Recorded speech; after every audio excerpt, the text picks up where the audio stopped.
Esos MSI. Oke, terima kasih.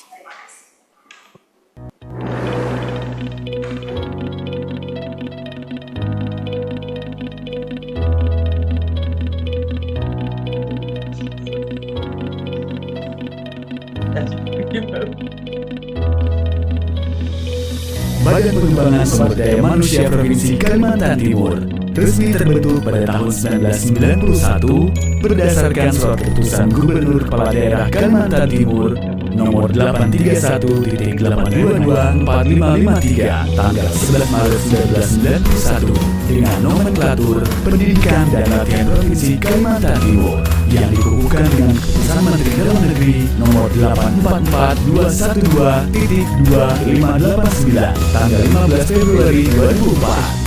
Pembentukan lembaga tersebut didasarkan atas kebutuhan nyata akan adanya aparatur pemerintah daerah (PNS) yang berkarakter kepelayanan masyarakat melalui keterpaduan pengetahuan, keterampilan, dan sikap terpuji.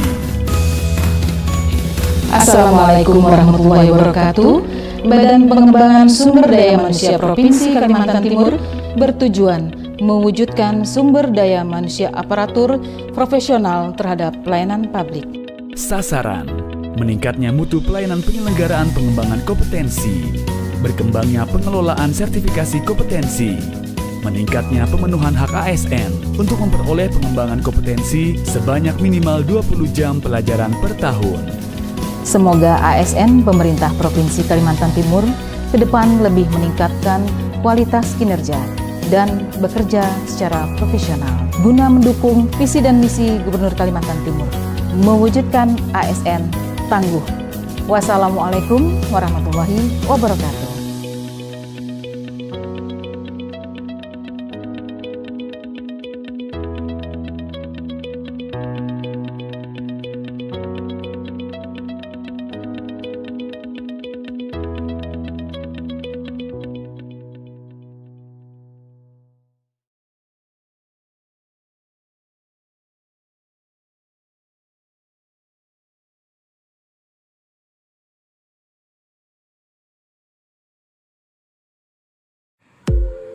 Hai, jangan lupa di like dan follow seluruh akun media sosial BPSDM Prof Kaltim. Ditunggu ya.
Untuk menyelaraskan strategi, kebijakan, dan arah program pembangunan nasional Provinsi Kalimantan Timur melalui Badan Pengembangan Sumber Daya Manusia Provinsi Kalimantan Timur menghadirkan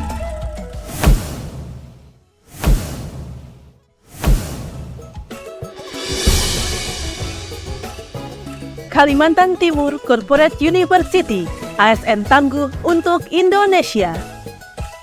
Melalui Corporate University akan tercipta organisasi yang memiliki nilai tambah dari aspek pengetahuan, pengalaman, dan keahlian serta kebanggaan yang menjadi pematik api engagement ke tingkat yang lebih besar bagi sumber daya manusia di dalamnya, sehingga diharapkan akan tercipta SDM aparatur yang unggul, tangguh, berkualitas, berdaya saing tinggi, dan mandiri untuk mendukung pembangunan nasional.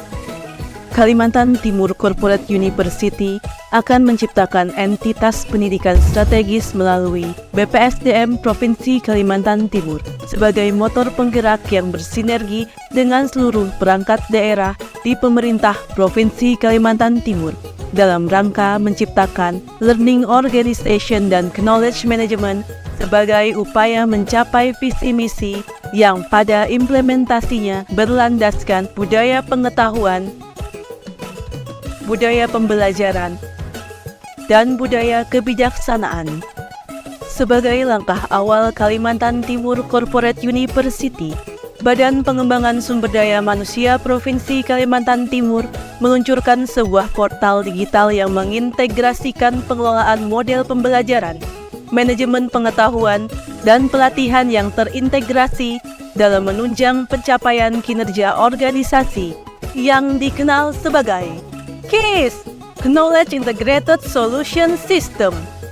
Selain dilengkapi dengan berbagai aplikasi untuk mempermudah manajemen pelatihan, portal KISS juga dilengkapi dengan fitur-fitur pembelajaran secara mandiri, seperti video pembelajaran dan webinar yang bekerja sama dengan lembaga non-pemerintah untuk mengakomodir peningkatan kompetensi SDM dan fitur-fitur lainnya yang bertujuan untuk mengembangkan kompetensi SDM aparatur secara tepat, efektif dan efisien demi tercapainya pembangunan nasional serta untuk mewujudkan peraturan pemerintah nomor 17 tahun 2020 tentang manajemen PNS terkait pemenuhan hak untuk memperoleh pengembangan kompetensi bagi ASN, minimal 20 jam pelajaran bagi pegawai negeri sipil dan maksimal 24 jam pelajaran bagi pegawai pemerintah dengan perjanjian kerja.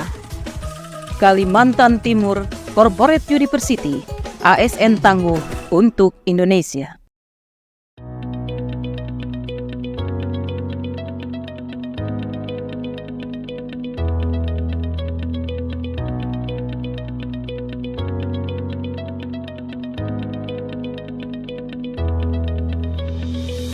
Badan Pengembangan Sumber Daya Manusia Provinsi Kalimantan Timur resmi terbentuk pada tahun 1991 berdasarkan Surat Keputusan Gubernur Kepala Daerah Kalimantan Timur nomor 831-822-4553 tanggal 11 Maret 1991 dengan nomenklatur Pendidikan dan Latihan Provinsi Kalimantan Timur yang dikukuhkan dengan Keputusan Menteri Dalam Negeri nomor 844-212.2589 tanggal 15 Februari 2004. Pembentukan lembaga tersebut didasarkan atas kebutuhan nyata akan adanya aparatur pemerintah daerah (PNS) yang berkarakter kepelayanan masyarakat melalui keterpaduan pengetahuan, keterampilan, dan sikap terpuji. Assalamualaikum warahmatullahi wabarakatuh. Badan Pengembangan Sumber Daya Manusia Provinsi Kalimantan Timur bertujuan mewujudkan sumber daya manusia aparatur profesional terhadap pelayanan publik. Sasaran: meningkatnya mutu pelayanan penyelenggaraan pengembangan kompetensi, berkembangnya pengelolaan sertifikasi kompetensi, meningkatnya pemenuhan hak ASN untuk memperoleh pengembangan kompetensi sebanyak minimal 20 jam pelajaran per tahun. Semoga ASN pemerintah Provinsi Kalimantan Timur ke depan lebih meningkatkan kualitas kinerja dan bekerja secara profesional guna mendukung visi dan misi Gubernur Kalimantan Timur mewujudkan ASN tangguh. Wassalamualaikum warahmatullahi wabarakatuh.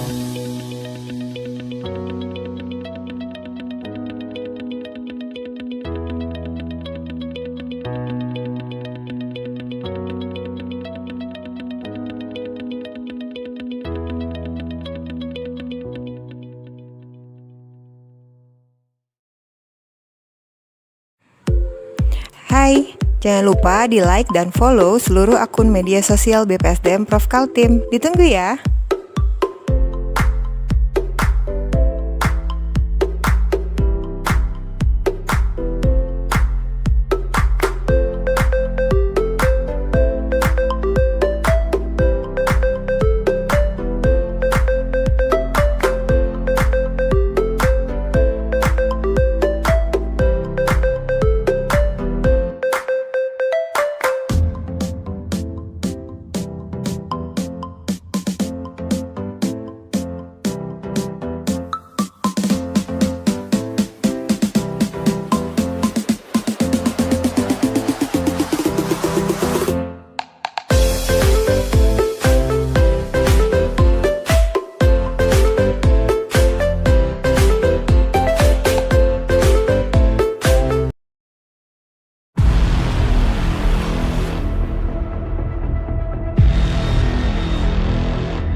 Untuk menyelaraskan strategi, kebijakan, dan arah program pembangunan nasional Provinsi Kalimantan Timur melalui Badan Pengembangan Sumber Daya Manusia Provinsi Kalimantan Timur menghadirkan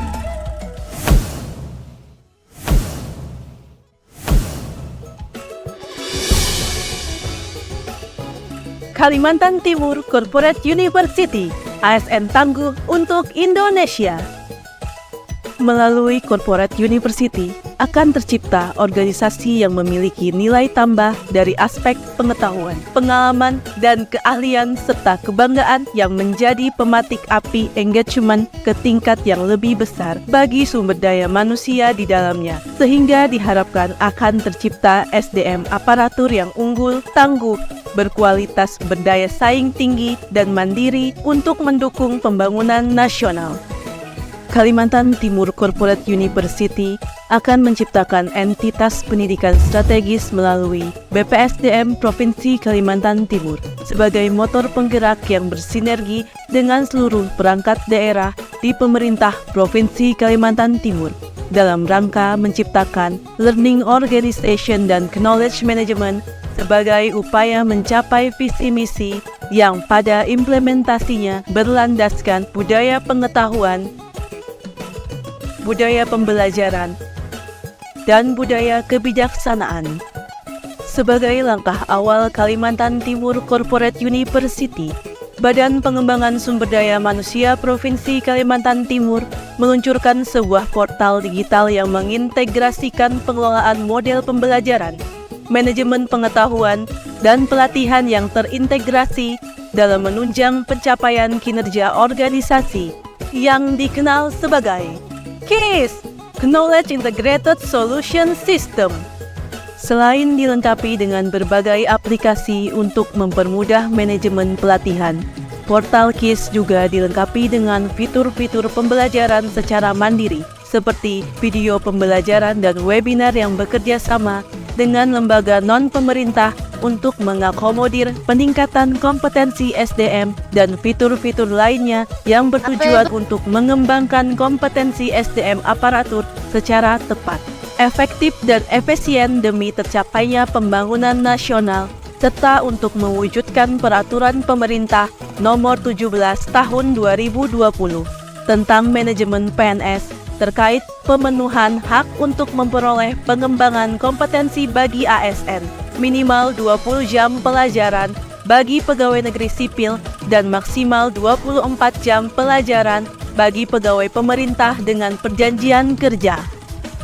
Kalimantan Timur Corporate University, ASN tangguh untuk Indonesia.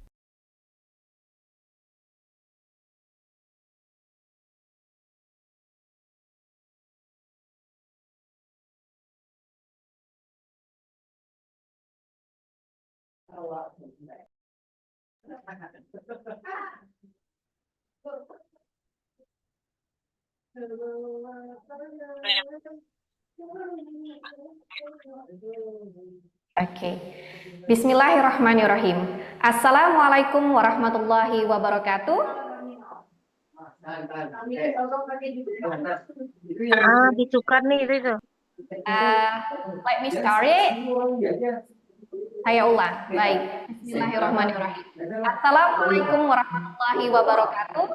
Waalaikumsalam warahmatullahi wabarakatuh. warahmatullahi wabarakatuh. Shalom, Om Swastiastu, Namo Buddhaya, salam kebajikan, salam sejahtera untuk kita semua. Hi, morning everyone.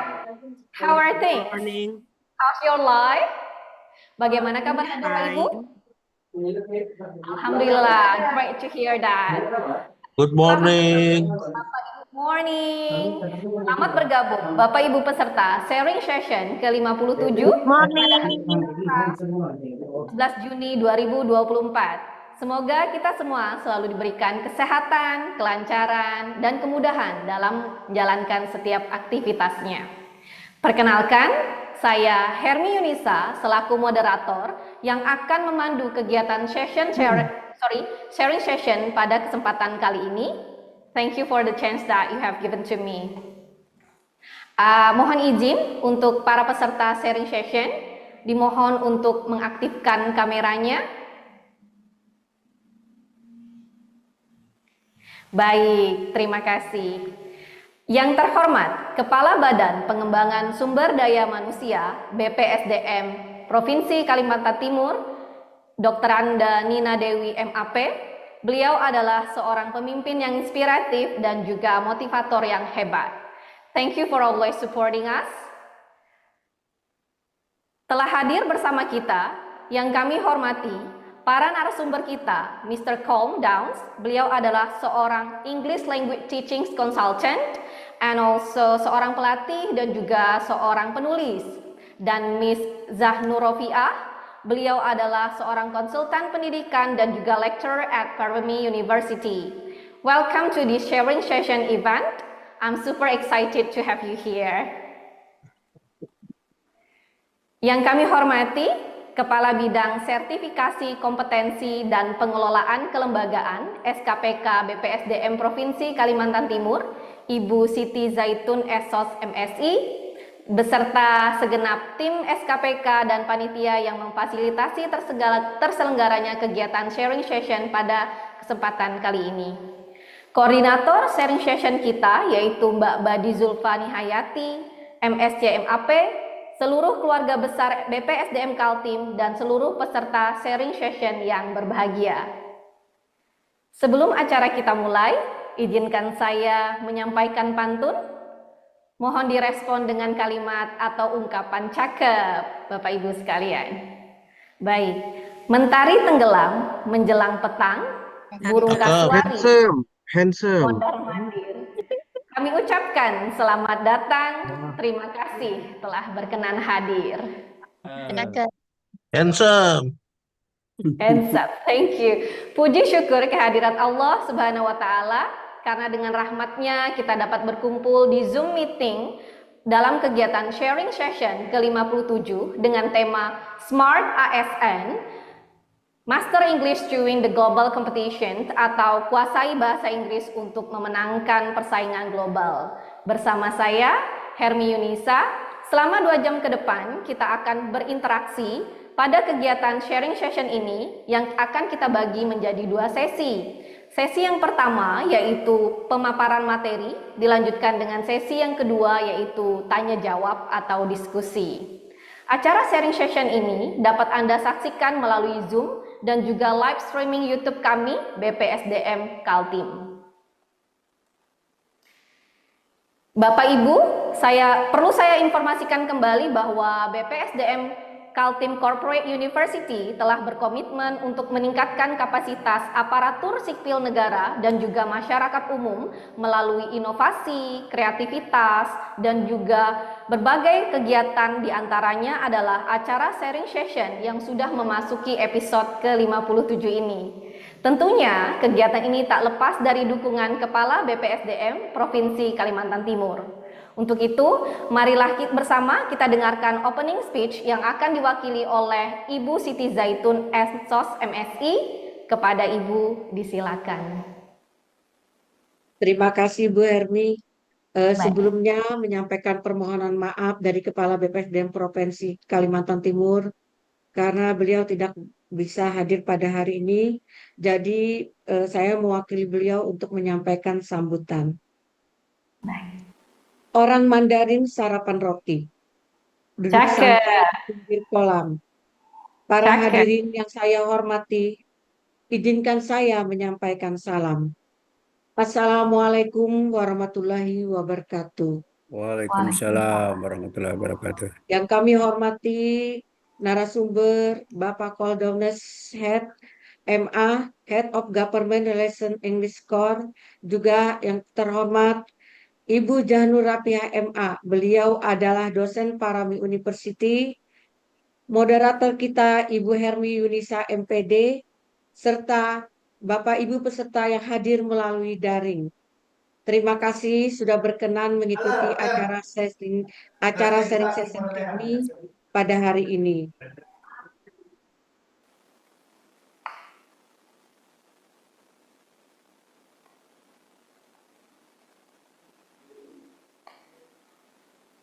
Mohon maaf Ibu, boleh di-mute-kan lagi? Secara virtual di acara sharing session episode yang ke-57, di mana dengan tema kuasai bahasa Inggris untuk memenangkan persaingan global. Bapak Ibu yang kami hormati, Smart ASN merupakan predikat yang diberikan kepada pegawai dengan kompetensi kinerja serta profesionalisme yang tinggi dan mampu responsif terhadap perubahan dan pencapaian tujuan organisasi. Maka dari itu, Badan Pengembangan Sumber Daya Manusia Provinsi Kalimantan Timur melalui Corporate University, BPSDM Kaltim Korpu, terus berupaya dalam peningkatan kualitas kinerja aparatur sipil negara dengan sistem pembelajaran terintegrasi untuk meningkatkan pemahaman serta penyamanan persepsi para pegawai, serta tentang pengelolaan sistem pembelajaran terintegrasi dalam pengembangan kompetensi ASN sehingga tujuan yang dilaksanakan dapat berjalan dengan baik.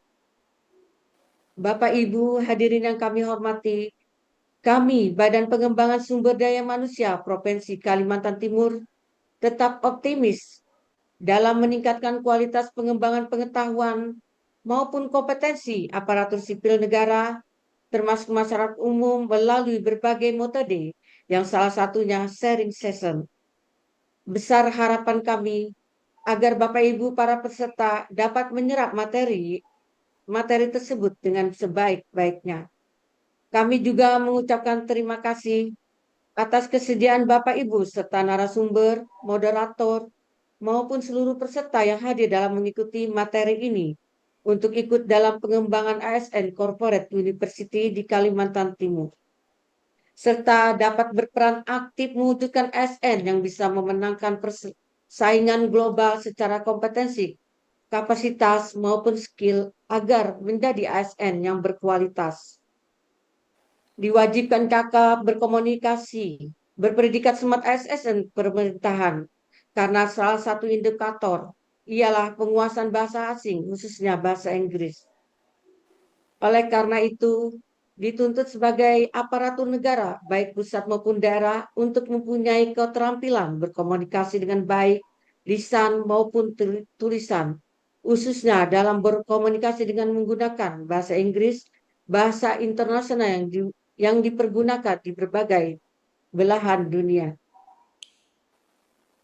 Kemampuan untuk berkomunikasi, baik dalam hubungan kenegaraan, kedinasan, bisnis, dengan pihak asing, baik aparatur agar dapat berinteraksi dengan penuh asing, dapat menyampaikan gagasan serta ide dalam bahasa Inggris.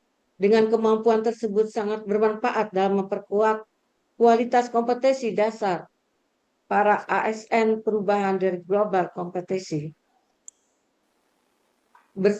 Demikian yang dapat kami sampaikan. Kurang lebihnya mohon maaf. Terima kasih. Wassalamualaikum warahmatullahi wabarakatuh. Waalaikumsalam warahmatullahi wabarakatuh. Terima kasih Bu Atun.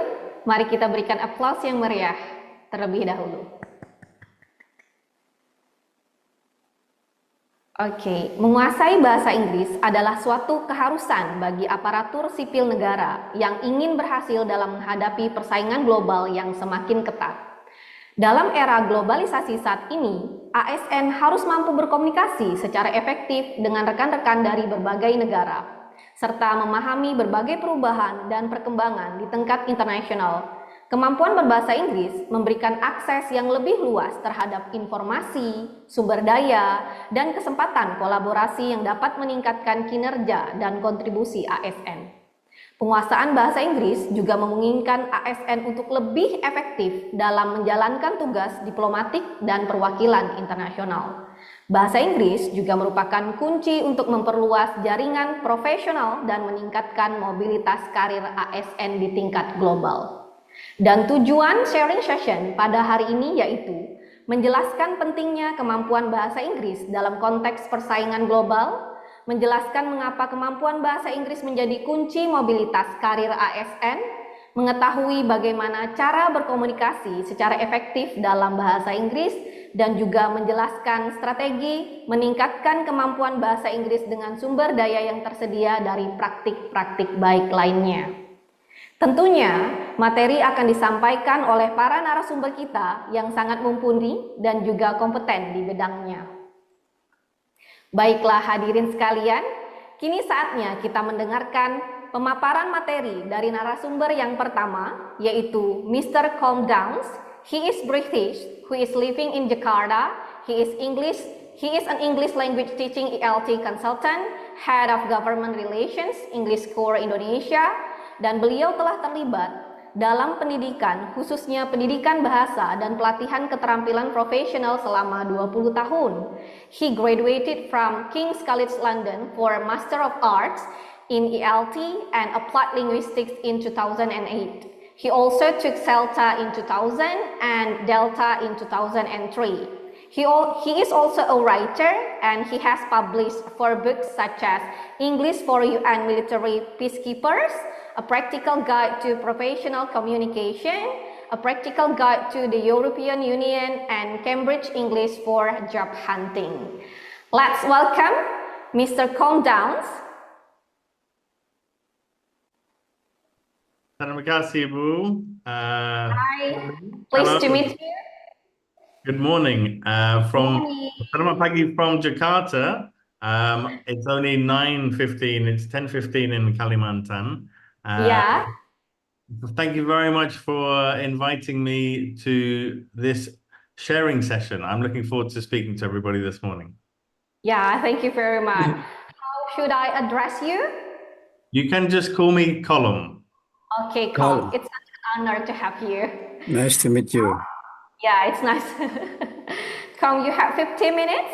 Time is yours. Okay. Thank you very much, and selamat pagi semua. Pagi. Okay. Selamat pagi. Good morning, everybody. Good morning. There are going to be 2 speakers today. Let me just say that my name is Colum. It's an Irish name, but I am from London. But I have been living and working in Indonesia for 12 years.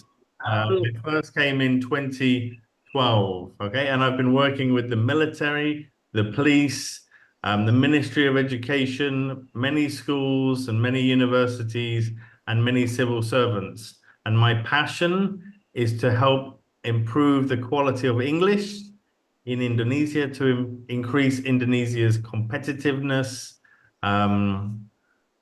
in ASEAN and around the world. Okay, so let me get straight into the talk today.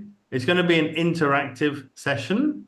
I'll be asking you questions and looking at the chat occasionally, and I will share all of my slides and resources at the end of the session, so you will get all of those so you can relax. I will try not to speak too fast or too slowly, and I'm not alone. So I have been joined by my friend and my colleague, Z, who's Indonesian, but has a lot of experience working internationally. And Z is going to be sharing her experience with you too. I'd like to thank everybody for inviting us, especially to Ibu Hermi, Ibu Nina, and Ibu Badi for their work in putting this session together. Okay, let me start off by sharing my screen and also by sharing my slides. So hopefully this has come up. All right, I have to begin by saying that I have not been to Kalimantan. I've been to Sumatra, I've been to Lombok, I've been to Bali, I've been to Makassar, but I need to come to Kalimantan because it's beautiful and it's big, and it's going to be, obviously, it's going to be the location of the new capital city, Nusantara, which I think is tremendously exciting, and is going to bring lots of opportunities, but also lots of challenges, and is going to require everybody to improve their communication skills, and especially their English language skills, as English is the global language, and there's going to be a lot of people coming to set up businesses. There's going to be civil servants. There's going to be embassies from around the world opening their embassies in the new capital. So English is going to be key for the success of this project, but not just for the new capital, for the province, for the island as a whole. Obviously, historically, Java has been very strong, but we want all of Indonesia to be very strong.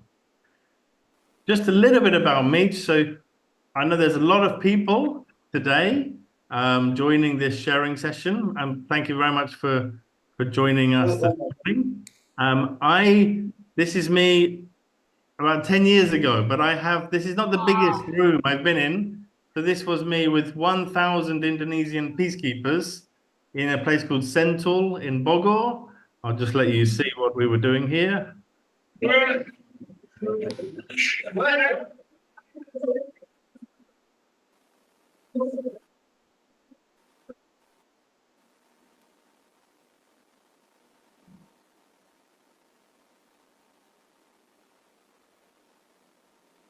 All right, so that was my first job, was trying to improve the English language skills of Indonesian peacekeepers, military peacekeepers who go and work overseas in Lebanon, in the Congo. Okay, so this was a project initiated by the former president, Bapak Yudhoyono, SBY, who was a former peacekeeper himself.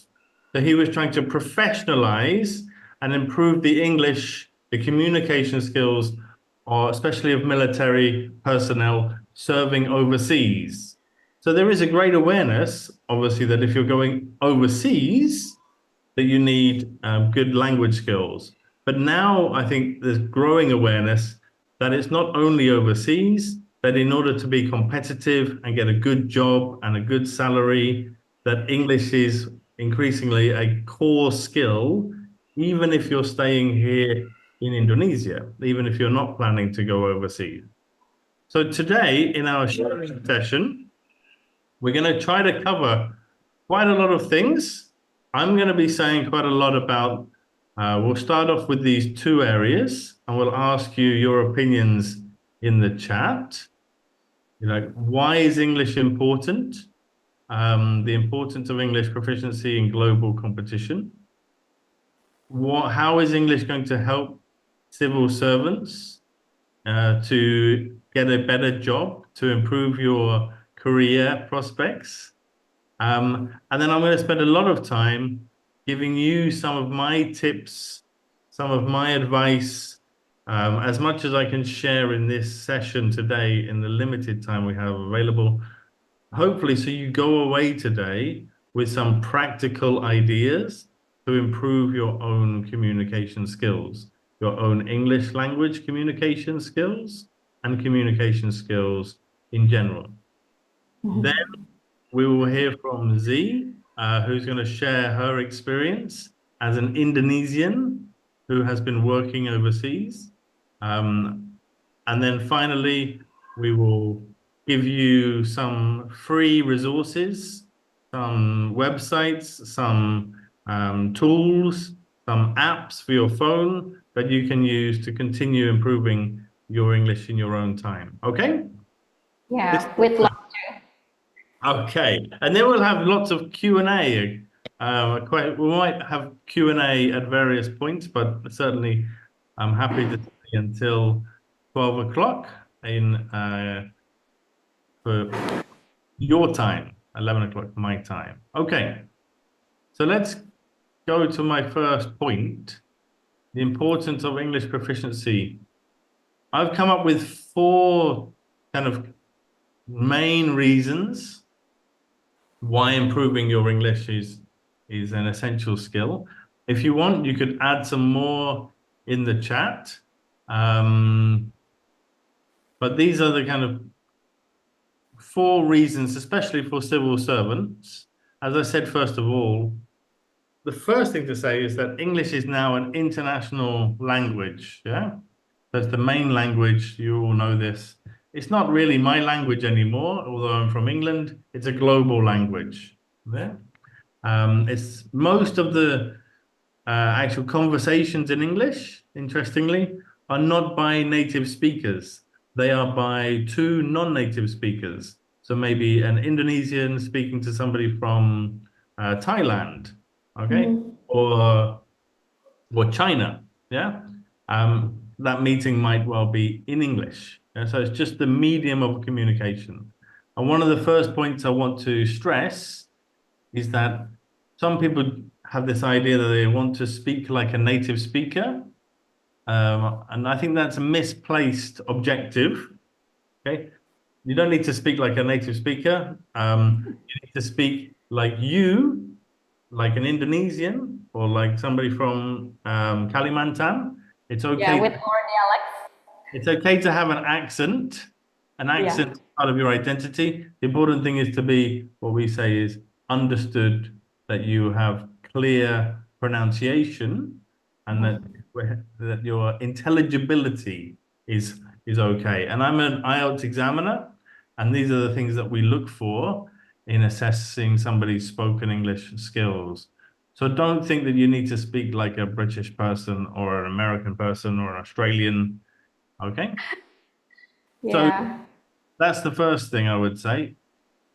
The next thing is just dropping down to this box underneath about increasingly globally and also domestically in Indonesia, English proficiency is often a requirement to getting a job. Now, at the end of this talk, I'm actually going to talk about some new English language tests, some new very efficient ways of testing all 4 skills.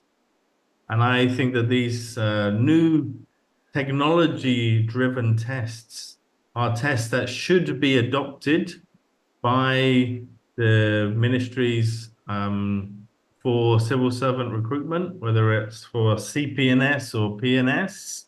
At the moment, I think that the tests that are currently used are slightly out of date, and they could be updated. But my point really here is that using technology, we can now very cheaply and efficiently assess somebody's language skills. And what that will mean is that in order to get a job and in order to get a promotion, you will increasingly have to demonstrate your language proficiency skills to a certain standard. And at the same time as doing this for employment at work, we're going to be doing this better for assessing people in university when they join a university and when they leave a university, so that people graduate with with better language skills. And even in school, I talk to the Ministry of Education quite a lot about whether we should try to introduce minimum English proficiency standards to get a job as an English teacher. And I think that is something that is likely to happen in the future. So all of these jobs, not every job requires English yet, but often having good language skills is the key to opportunities. It's the key to getting you have the chance sometimes to travel overseas or be in the meeting with a delegation from another country. And there are more and more jobs in government which require language skills these days. Going over to the right, your job will often be to represent Indonesia and to negotiate Indonesia's interests with other countries. Maybe lots of people are going to be coming to East Kalimantan because they want to do business or to get land or to invest. And so English is going to be that language of negotiation. And we're going to look at negotiation skills in my talk today. Improving your language skills alongside your professional skills and your ability to negotiate effectively or present well, give a good presentation. And lastly, on this slide, I wanted to say Indonesia is quite possibly the most diverse country in the world, as in you have over 700 languages, you have so many different ethnic groups. You have, I first learned that people, for example, from Lake Toba, the Batak people are very different from people from Solo, Java. I was at a conference and it was very slow, very polite. I was saying, good morning, everybody. Welcome to Solo. And the people from Lake Toba were saying, come on, this is too slow, this opening ceremony. We want to get started. And at that point, I realized that there was a lot of differences between Indonesians from different places in Indonesia. So I was increasing my awareness that not all Indonesians are the same. Now, I think Indonesians are very good at that. They're very good at understanding differences and tolerance and respect. It's even in the slogan in Indonesia, unity through diversity. And there will be a lot of people coming to Kalimantan from Java and from other places in Indonesia looking for opportunities. And people are very good in Indonesia at this intercultural competence, we call it. But what I want to stress today is that you can take those same skills and mindset and apply it internationally. And that people from outside Indonesia, there are differences, but there are many similarities. And this is the key point that I'll talk about in our talk today.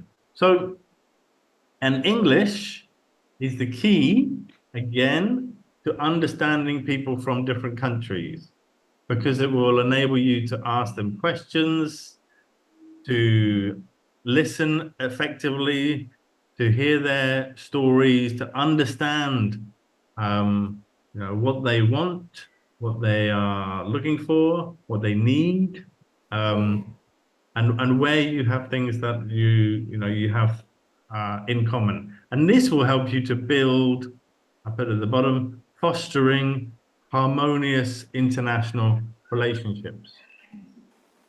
So in a minute, we're going to get interactive. The next slide, I want to be interactive now, actually. So I'm going to ask you to put this in the chat. The next slide is about how does English improve your competitiveness as a civil servant? What are the kind of main benefits or reasons to improve English if you are I think it's ASN, if you work for the Indonesian government, what are the main, can you put in the chat? Is anybody brave enough to put, let's have a look at the chat.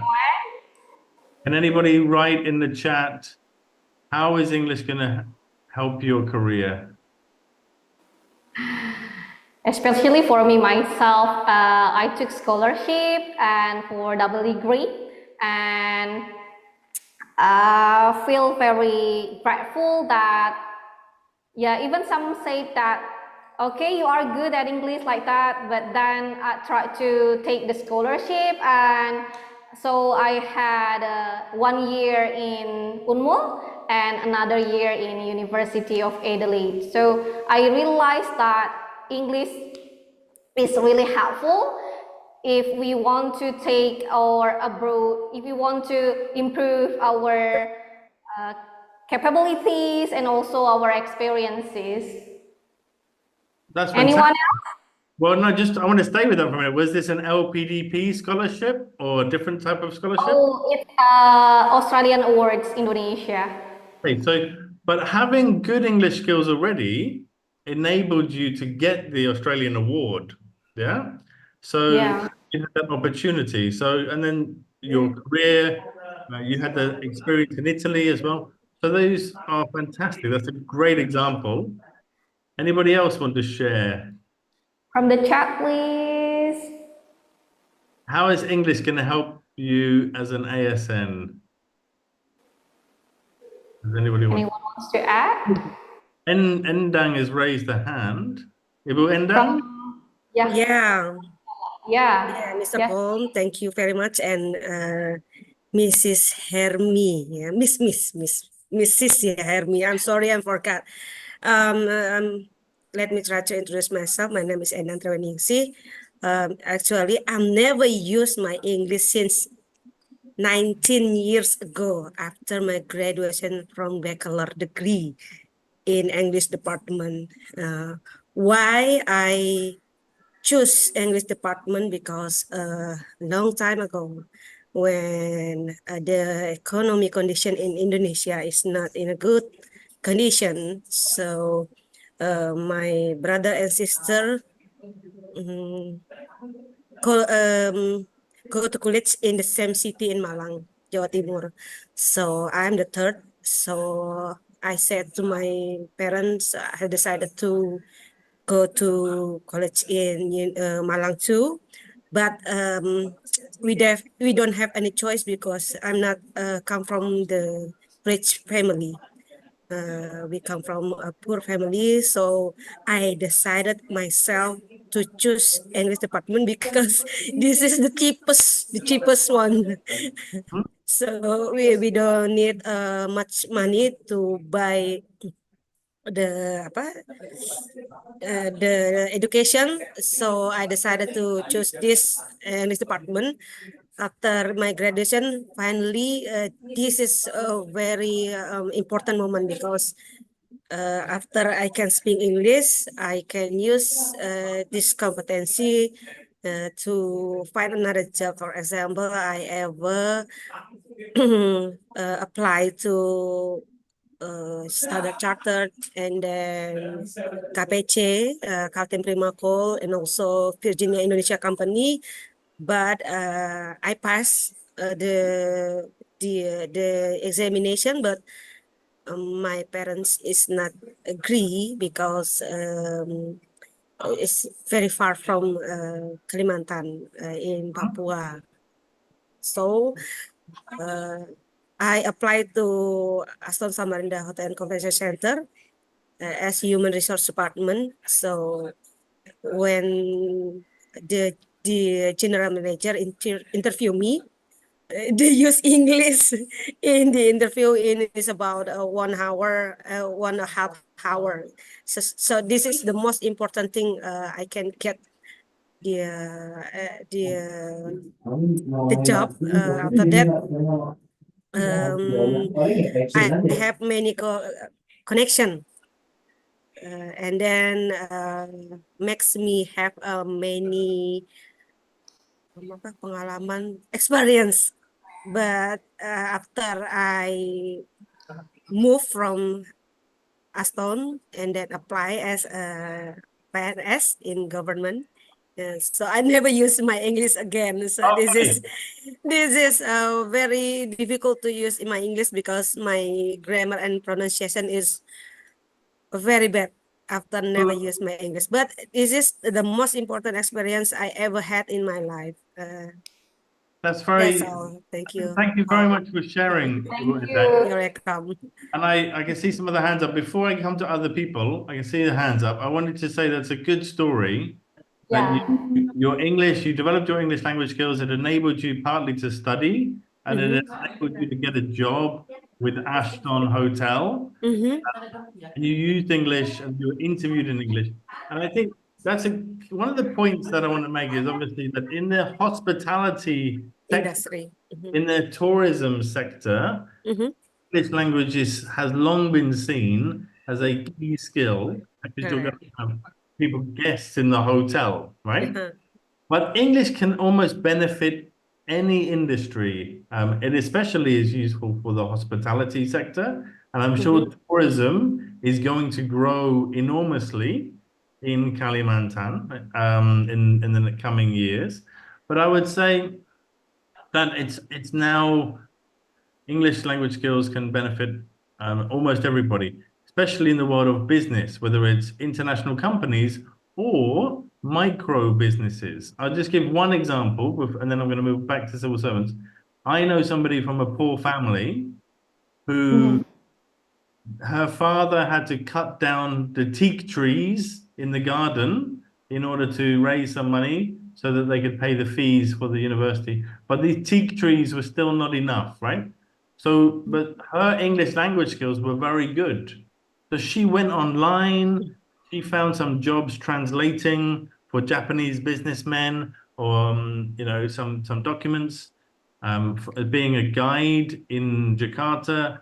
Later, she set up an online shop selling some products that were handmade in Indonesia. And because she had good English language skills, she was able to have a kind of global business and make some extra money, I'm going to move on. I see keep those hands up because I'll come back to you. I want to show you this slide.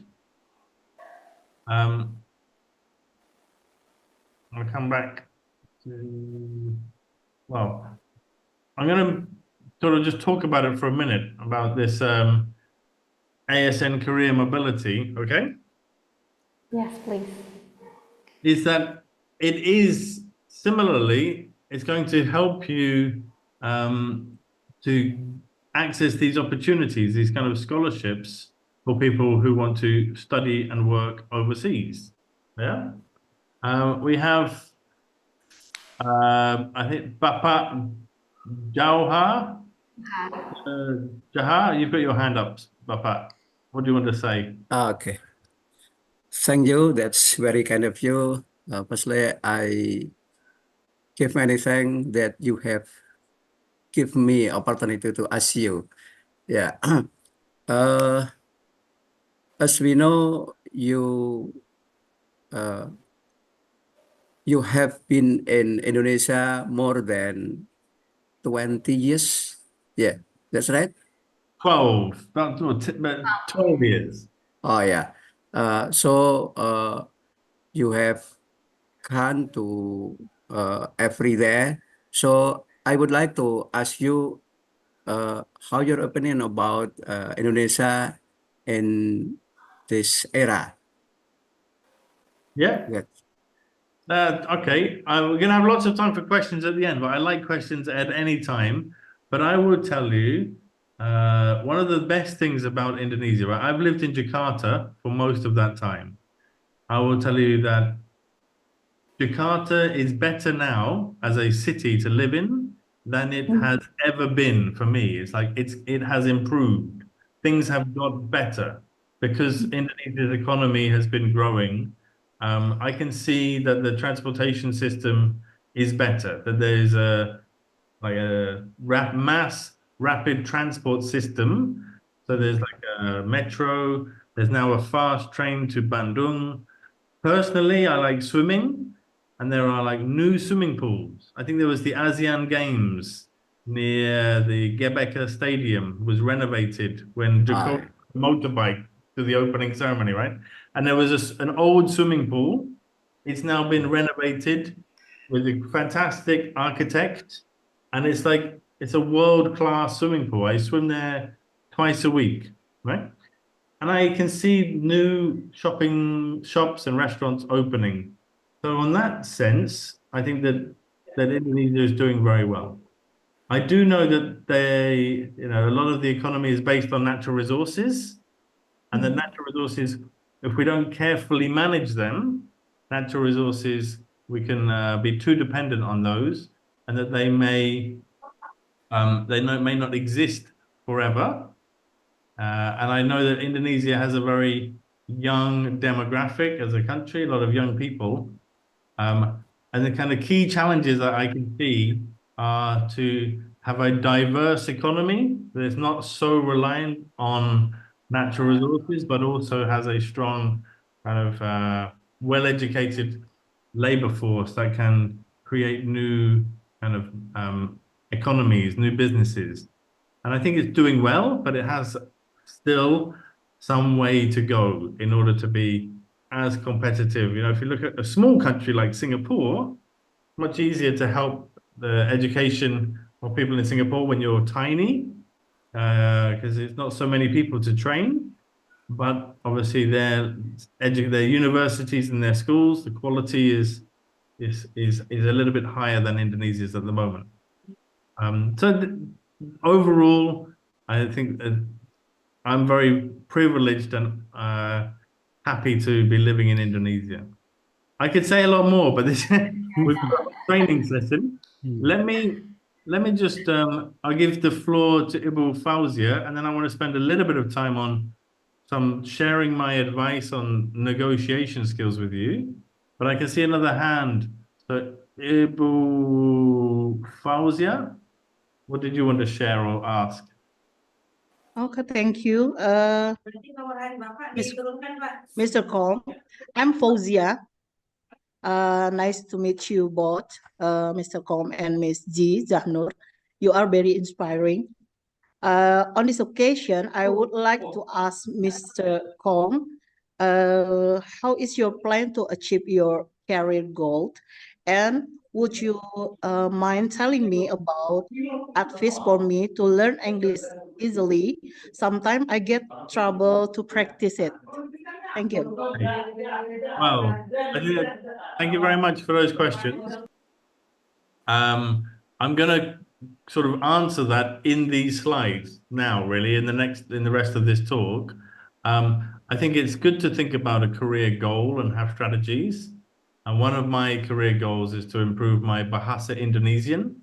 I have a son, and my son is half Indonesian, so I'm married to an Indonesian, right? And my son's Bahasa is already better than mine, so I need to improve my Bahasa.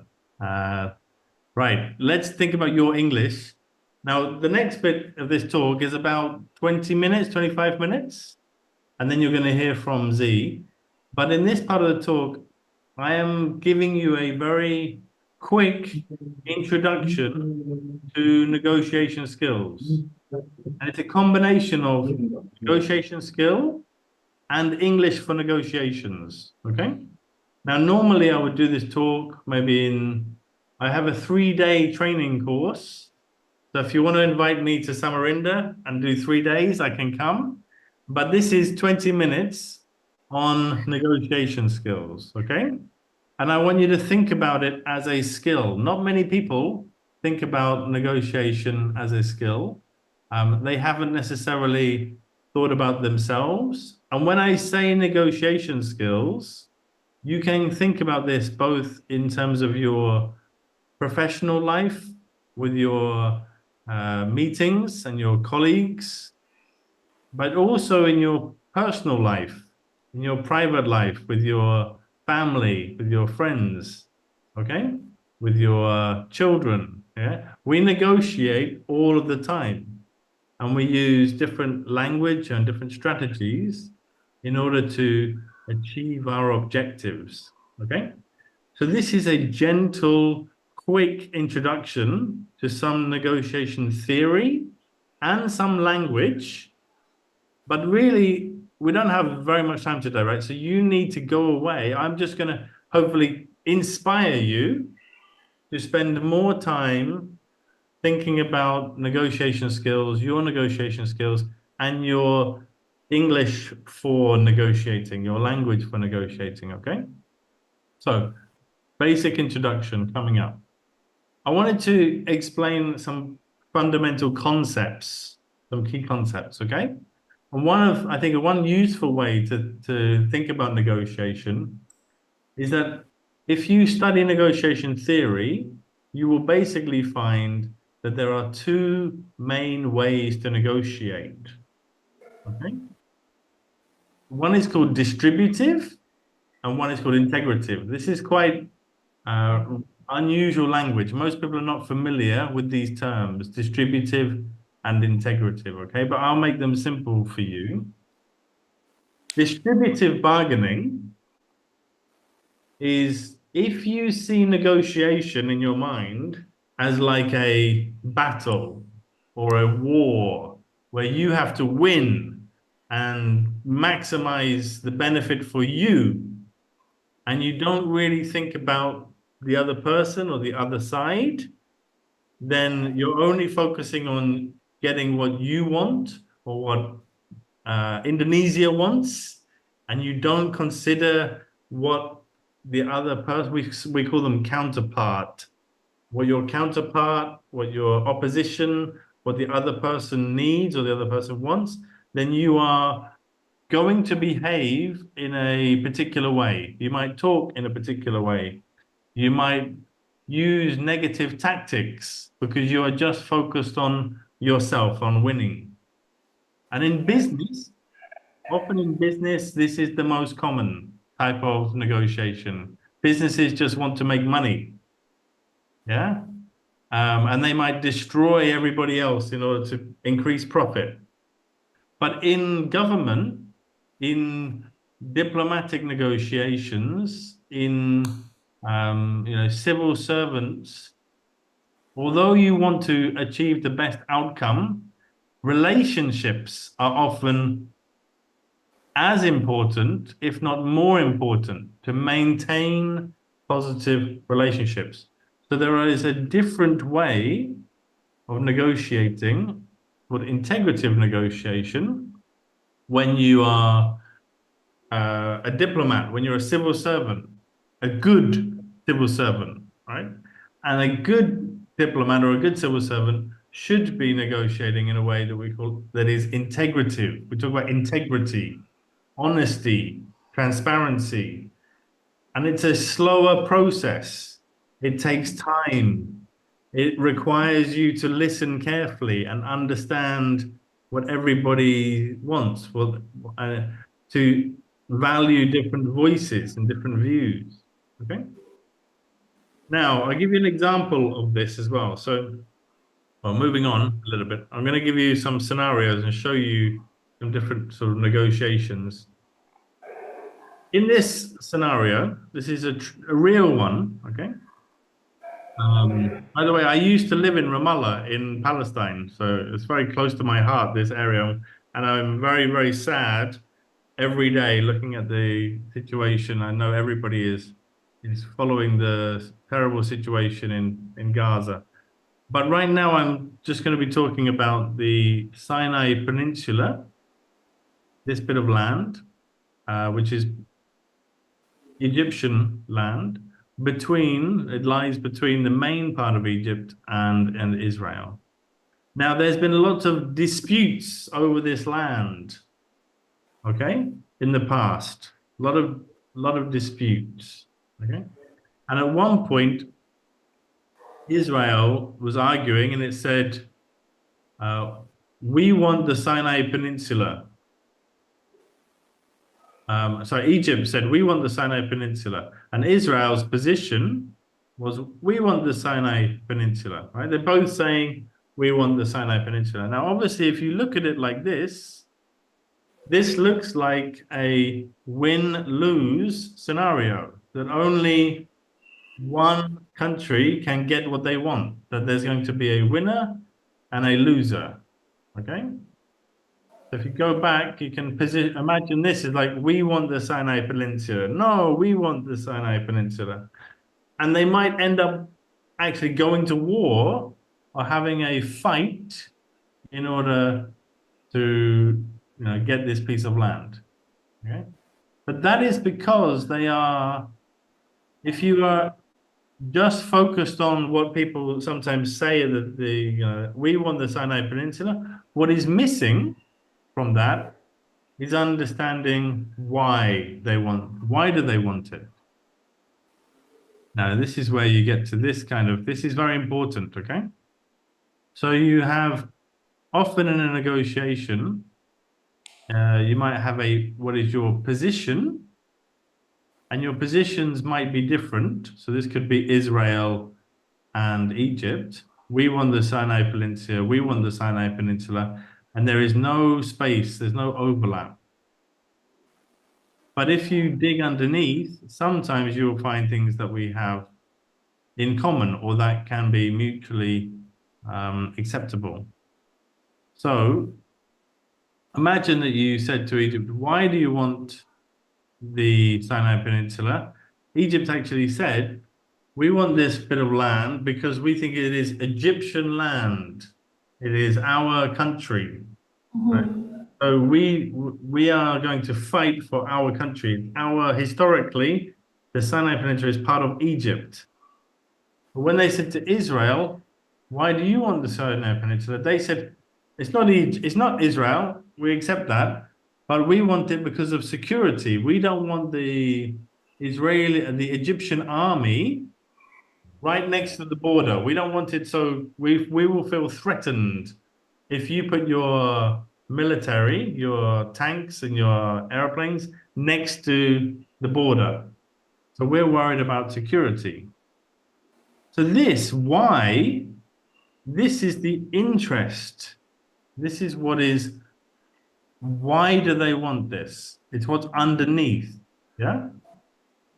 And when you understand, in this case, that they had different interests, then they could come up with a solution. So the solution was that it is Egyptian territory with an Egyptian flag, but it is what is called a demilitarized zone. So there's no Egyptian military on the Sinai Peninsula, and everybody can accept that outcome. So this was a win-win solution.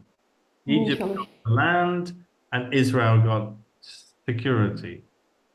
Now, the point I'm making here is that often in a negotiation, you might know what you want and you might hear what the other side want, but you need to understand why. Always understand.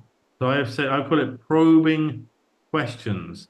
Ask for more information about any concerns or emotions. So it's vital that you understand and identify your counterpart's position and interests. Why do they say what they say they want? So why do you want this? What are you worried about? Yeah? What do you think we should do? What are your main concerns? The first part about being an effective, good communicator, good at building relationships, is about asking questions and listening, okay? So you get all of my slides, but always think about that. When you go into a negotiation, understanding your counterpart, and then trying to find some areas of agreement with them. Now let's think about yourself as well. In your negotiations, do you do that? Here's some examples. There's some examples of probing questions. I've given you that a slightly different way. Now, after you've asked your probing questions, you might want to discuss opinions. I'm going to give you a couple of phrases. Let's just practice these today because this is a sharing session. Some of you, we're going to have a debate.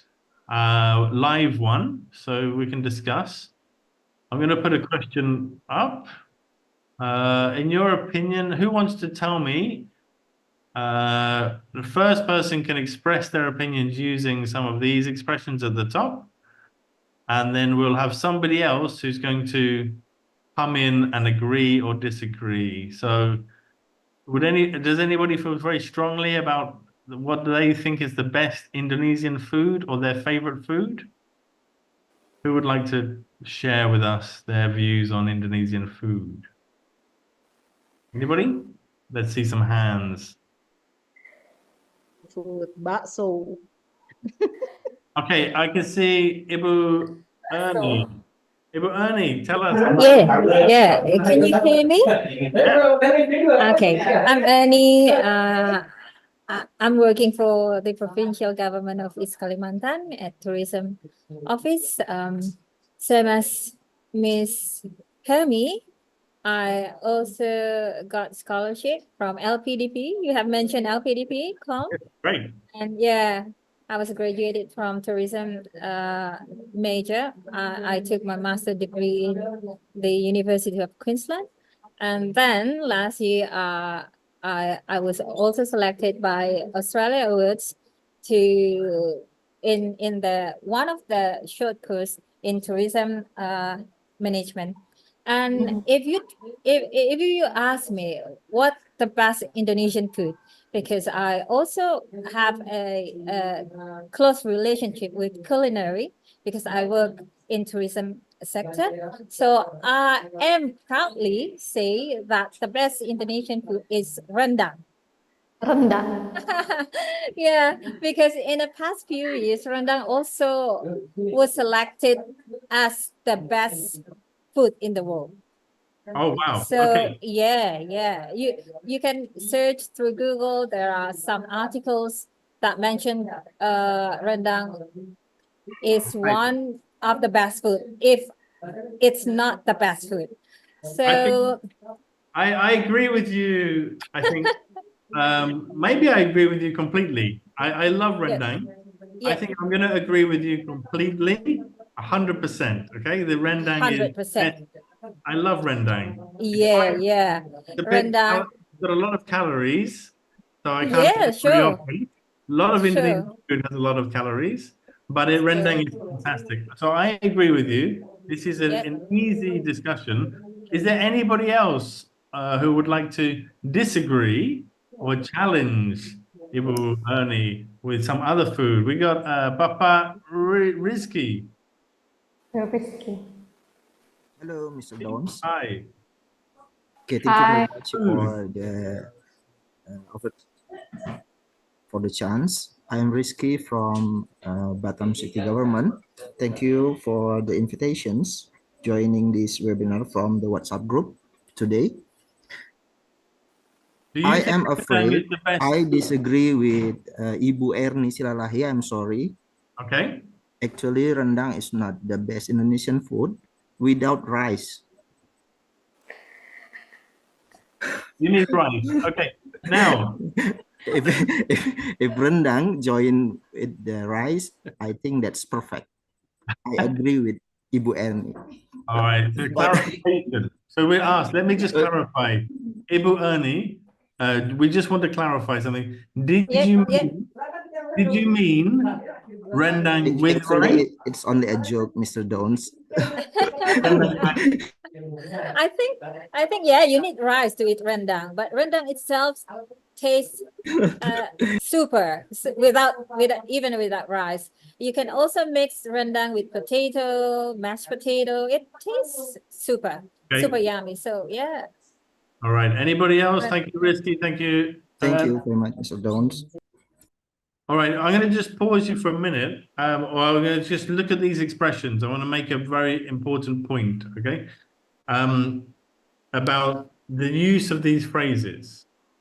So one thing to note is that when you are in a meeting, if you express something as your opinion or a viewpoint, it is much softer than saying something as a fact. If you say something as a fact, it's very direct, it's very strong. So if I said rendang is not the best food in Indonesia, that sounds like a fact. Yeah. So yeah, if I say in my opinion, rendang is not the best food in Indonesia, this is softer. So if you want to be soft and avoid conflict, we often talk in terms of our opinions, the first thing. And you don't have to say, I think, you can say, in my opinion, in my view, the way I see it, right? My perspective, yeah? The second point, often when we disagree with somebody, we have to be very polite in English about how we disagree. We might start off by, first of all, I call this acknowledging, like acknowledgement phrases, okay? So acknowledgement phrases are very important in communication because it shows the other person that you are listening, that you have understood them, that you respect them. You might not necessarily agree with them. You might just say, I hear what you are saying, Ibu Ernie. Yeah? I see what you're saying, Ibu Badi.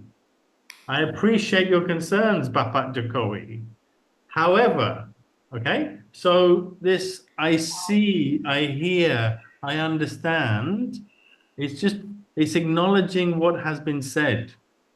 It's not agreeing. It's very important. Acknowledgement is not agreeing necessarily. It's often a polite way to disagree. But we acknowledge each other. And then, obviously, some people don't like, this is a bit more, I would say, British English. And people, we've talked about, obviously, different cultures. Some cultures are more direct, and some cultures are more indirect. Japanese are very indirect. Russians are very direct, generally. Not everybody, but generally. British people are a little bit more indirect. But Indonesians are more indirect than British people. Okay? And Asians are often more indirect. It's about saving face and not being rude, right? But if you hear these phrases, I agree with you to some extent. I agree with you up to a point. I agree with you on the whole. They sound very positive. And they are a bit. They're saying that some of what you've said I agree with. But often, as you can see, the heading here is constructive disagreement. I am about to disagree with something that you've said, right? So I say, thank you, Ibu Hermi. I agree with you to some extent. However, I think that we should do this. So often we use this as a politeness technique. And when we want to disagree a bit more directly, we often use these phrases like, I'm afraid I disagree, I'm sorry, but I don't see it that way. I'm afraid I don't share your views on these. These are all kind of useful phrases. Would anybody like to give their opinion on the best thing about being an ASN or the worst thing about being an ASN? Well, who wants to practice this morning? Do we have any volunteers? I've got a different question for you there.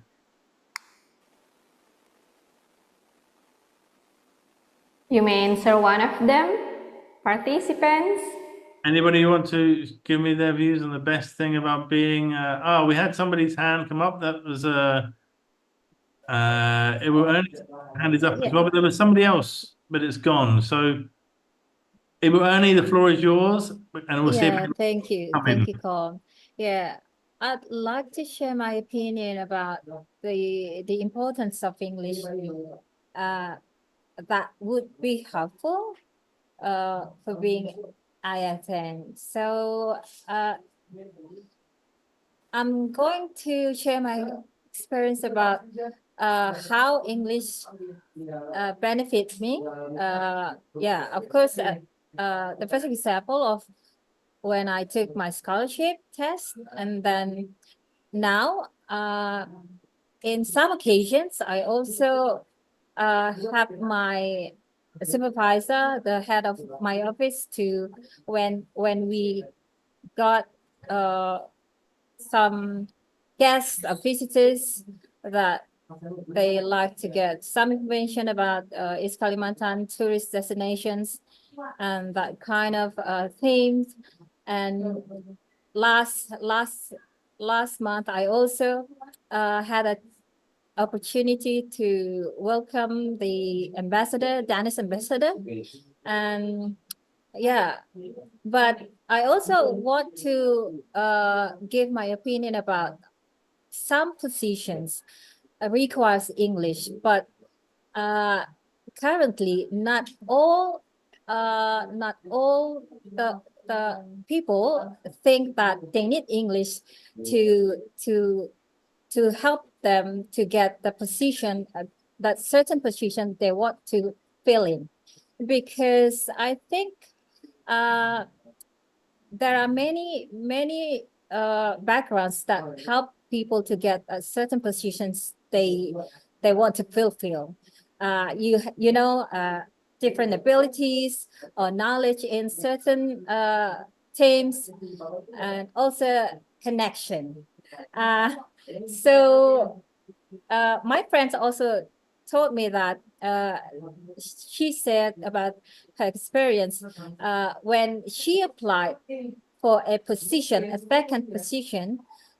She has a quite good English, I think, but then she failed because she thought that the successful candidate had the same background with the interviewers that helped her to get that position. So what do you think about this matter? Is that is English is very important in local thing, if we talk in local, not in international frame. Thank you. Thank you very much. There's a lot I could say about that, and I will. I could talk about the importance of English to get jobs. I could talk about sometimes how it's not what you know, but who you know, and that can be problematic. But you and I think Ibu Hermi talked about the fact that you got scholarships, and I think for those scholarships, you had both of those scholarships would have had a very transparent, rigorous system of requirements in order, that you had to meet in order to be eligible, in order to qualify for those. And I think that we need that kind of transparent, standardized, rigorous processes in place for lots of things.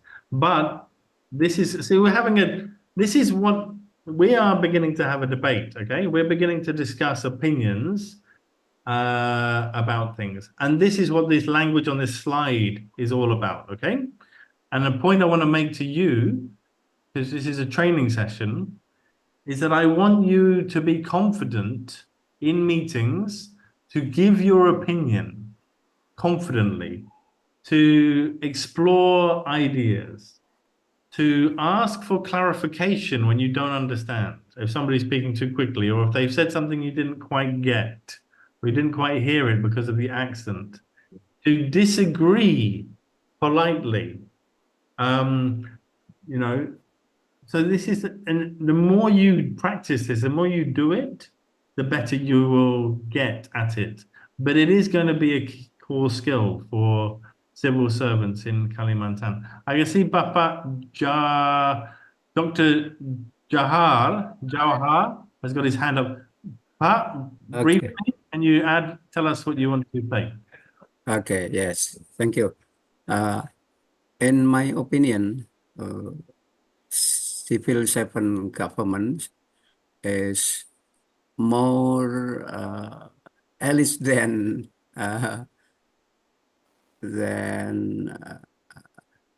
I mean if we as ASN or civil servant sometime or many people ask to to me that you more information than the other people. I think. Yeah. I think so. I think so. Can I just clarify again? Can you explain a little bit more about what you mean by more information than other people? What other people? General people, I mean, yeah. Because there are many facilities give to ASN. So do you mean, I want to check, do you mean that civil servants have to be more knowledgeable and have to be than sort of regular workers that are not ASN, that ASNs have like more responsibility and have to deal with many different issues?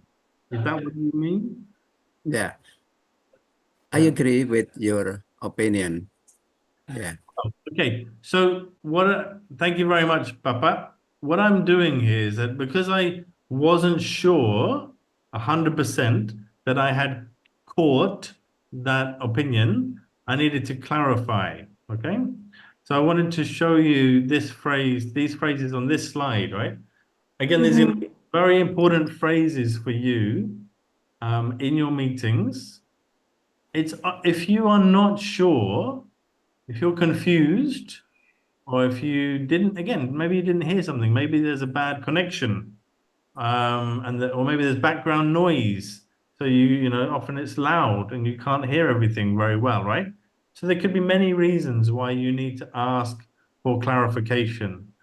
But it's very important in a meeting, especially when there's people from different countries and different cultures, that there's no misunderstanding. So when people finish the meeting, it's very clear that we both know, you know, what was discussed and what was agreed. So in your meetings, you can use phrases like this. You kind of repeat things back to them. You could say, do you mean that, you know, you want to build a new university in this area? Am I right in saying that? That's what you want, you know? What do you mean by information? What do you mean by ask when you are not sure? Okay. So my question, I could say, when will Nusantara be ready? And you might say, what do you mean by ready? What do you mean by ready for the ribbon to be cut, or ready for the civil servants to move from Jakarta? What do we mean by ready, for example, in this case? Yeah, there could be different interpretations of ready. Okay. I'm not sure. That's my question. Yeah. Ibu Fauzia, when will Nusantara be ready? You're not sure. That's an honest answer. And I can see that Ibu Ini Dapuri. Hello, Ibu. Hello. What would you like to say? Okay, thank you. When will Nusantara be ready? I would like to I'm right. I'm right. This is not about clarifying statement lah. Yeah. You only according to me, when will Nusantara be ready? I think we must ready like I read in Rencana Induk Nusantara. The Nusantara will ready this year. This year. And we will celebrating in our Indonesia Independence Days in 17 Agustus 1945 in Nusantara. And the ASN atau servant civil servant will move to Nusantara also in this year. Especially our president will move in Nusantara in next month, I think.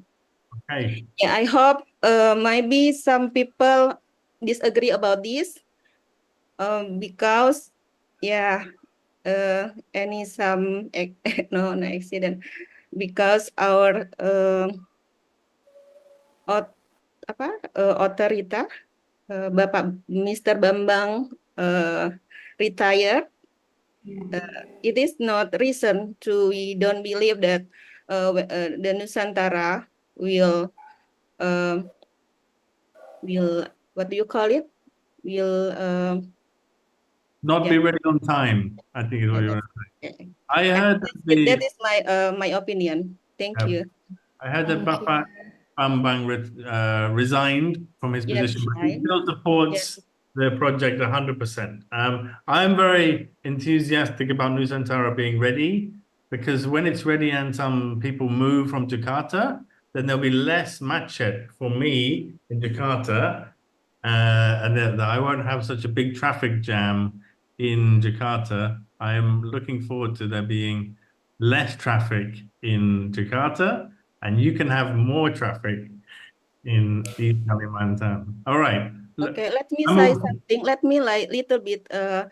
Nusantara not only about ferry traffic jam in Jakarta. I know. So to make pemerataan ekonomi, because Nusantara is a super hub economy. And our not only new capital, but also Nusantara to dunia. Jadi Nusantara for dunia, and East Kalimantan also mitra Nusantara. That's why untuk to make economy average economy in between Nusantara, Balikpapan and Samarinda to be a three city in Nusantara. No, I've seen. I think you're absolutely right, Ibu. I think it's going to be huge. Something is enormous is going to is already happening, and when you look at the greater Jakarta area and places like Depok and Tangerang and BSD, Bekasi, you can see how it's just kind of Jabodetabek, this enormous metropolitan area. This is going to happen to you, but you're going to do it in a very beautiful way, in a very you're not going to make the mistakes that were made in Jabodetabek, where we have bad infrastructure. Now they have to fix it. You're going to get it right from the beginning. Okay, the city of the future. I am aware of time, and I really want Z to talk a lot about her experiences. So the next part of my presentation, I'm going to go through very quickly so that we have enough time, but you are going to get all my slides. And there's, again, so much I could talk about today. I wanted to talk about the planning and preparation before a negotiation, because sometimes the preparation that you do is as important as the meeting itself. Okay?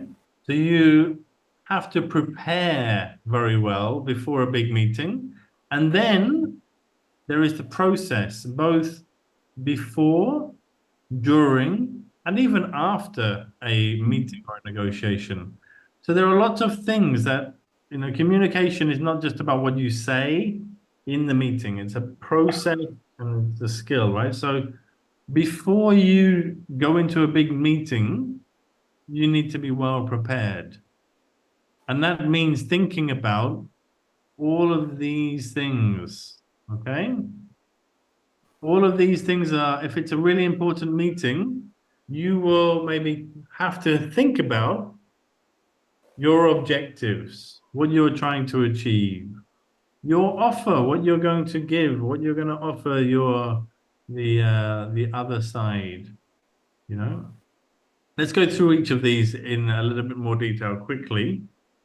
So when I say objectives, I'm talking about identifying be clear about your primary objectives, your secondary objectives. What do you want to get out of the meeting? What do you hope to achieve? What's the purpose? Yeah? Do you have enough data to support your arguments, enough evidence? If you're going to make a a request or a claim? What is the competition? Sometimes there are multiple parties trying to get the same thing. So you have to think about all of the different actors, we say, or participants. This picture, by the way, there's a carrot and there's a knife. This is meant to represent, carrot is meant to represent like an incentive. Yeah. Sometimes in a negotiation, we try to get people to do what we want because we give them an incentive, something, say, and there's an idiom in English, it's called the carrot or the stick. There's a knife here, right? So the carrot is like, if you do this, I will give you this. Here is a positive incentive. The knife or the stick is like a threat. Now, I told you right at the beginning of my presentation today, a threat is more distributive behavior, that kind of aggressive negotiation style, whereas civil servants are not. They're civil servants meant to be integrative, work together, collaborative. Context. You've always got to think about the context. So what's the history between the people in the meeting? What happened before? What's the where are we today? What has been happening up until now? Have you worked with this country before? Australia or the UK? How are the relationships at the moment? Or also the physical context, like where will the meeting take place? Will it be online? Will it be face to face? How many participants? How long? Physical context. Cultural factors.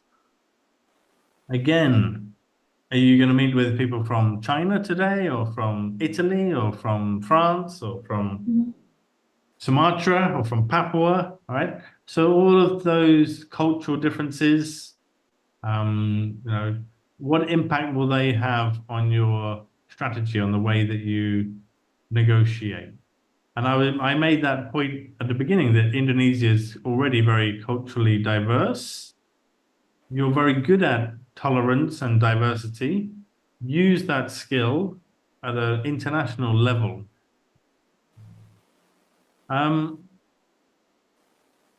What are your options? What are your techniques and tactics? What can you do in the meeting in order to achieve your objectives? Or, how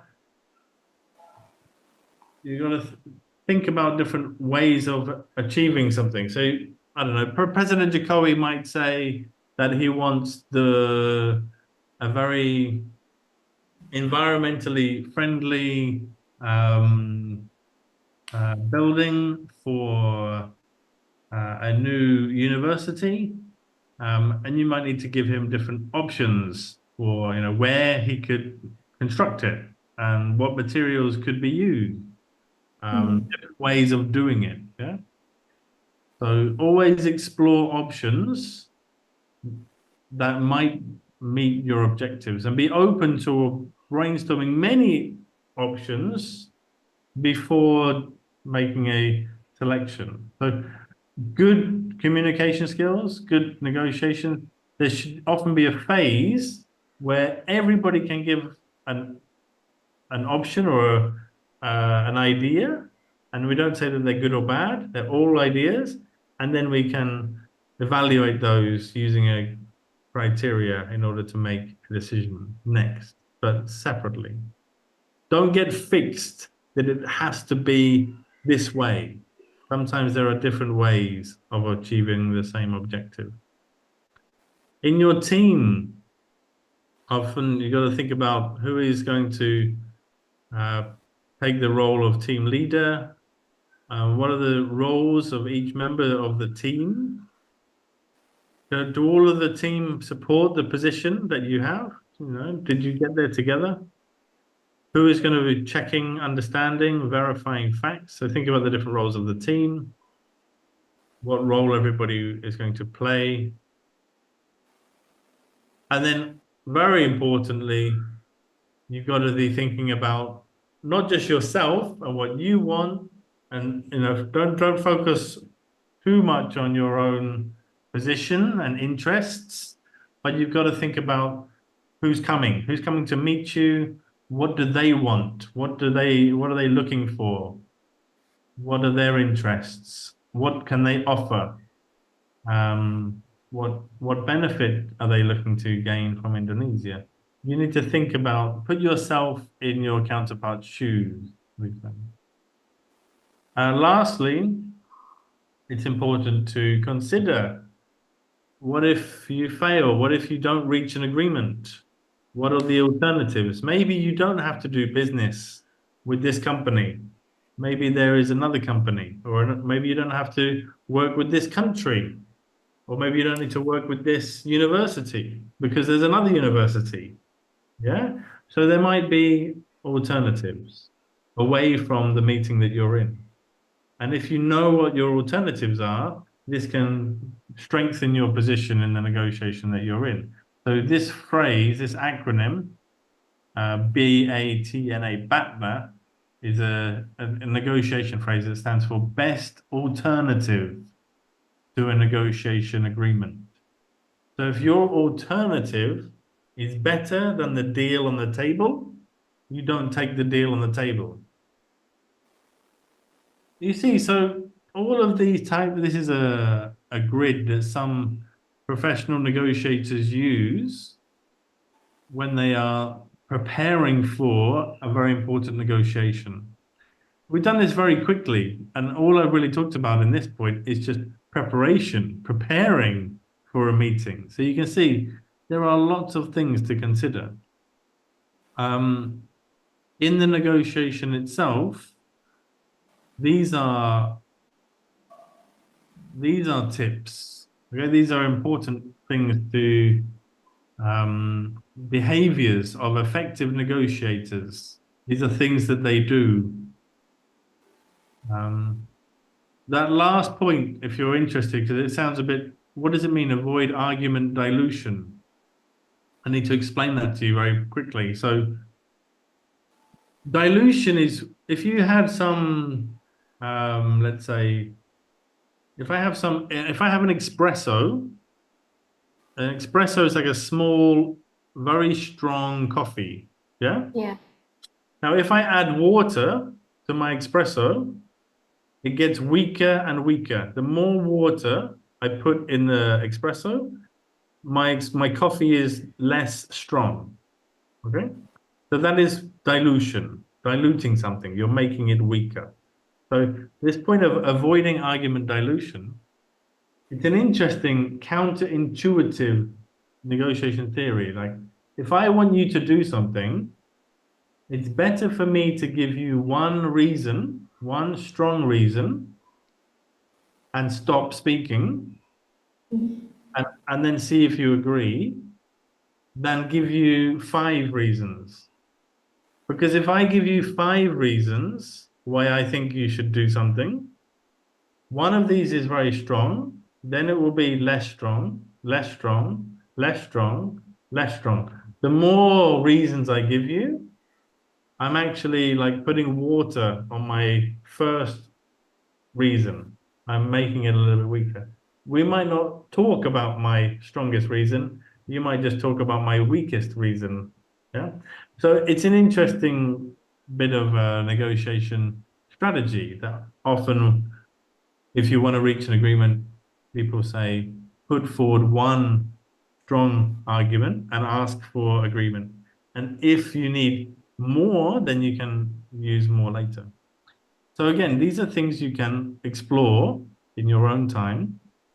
The last thing I'm going to tell you before we come to Z, this is a picture from a coffee cup. It says, the way I see things isn't necessarily the way you see things. That goes back to my point about perspectives and softening. I was going to talk about body language, but you can understand the importance of positive body language, and that your body language conveys a lot about you as much as what you say. Okay, but I think we can, you get the idea of that. Now, the last point and then we are coming to Z. Just think about this. If I said to you, you're going to have a meeting with somebody from Jakarta, or if I'm going to come to Kalimantan, if I'm going to come to Samarinda, and I'm going to have a meeting, what advice would you give me? What would you say? I'm going to meet people from East Kalimantan. What should I know? What should I do differently? Anybody want to give me some advice? With negotiating with somebody from Samarinda?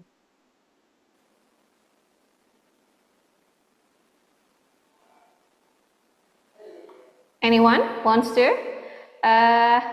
I think you should visit some tourism in Samarinda, such as Rumah Ulin area, and if you want to go to Tenggaro, there will be Daya, and then also Museum of Mula Warman, Kong. But a point I'm making is, I want to know about Indonesians from East Kalimantan or Indonesians from Samarinda. I've never been to East Kalimantan. I've never been to Samarinda. So I know that people in Solo are different from people in Lake Toba, right? How are people from East Kalimantan? How are they different than people from Java? Are they different or not different? I think Kalimantan people are very friendly. They also helpful. They like to help many people, and also invite you to go somewhere, even you still don't know them like that, but they are very welcome. Okay, and this is a stereotype about people from East Kalimantan, a positive stereotype. Anybody else want to tell me about people from East Kalimantan, from Samarinda? What are the stereotypes? Any other hands?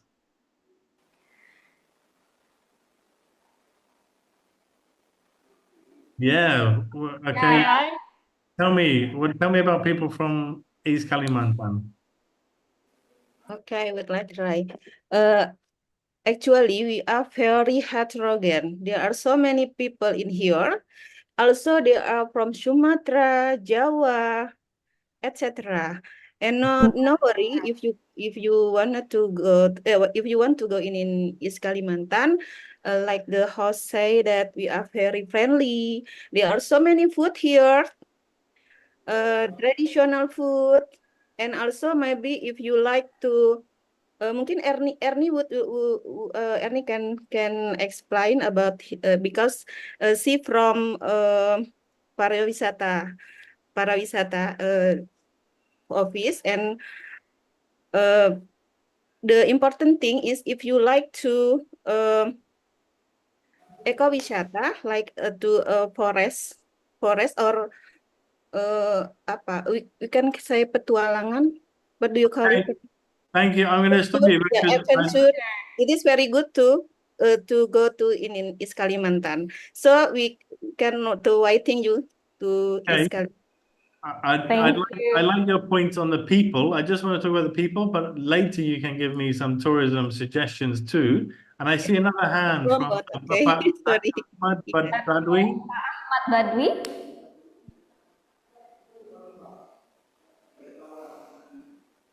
Hello, Papa.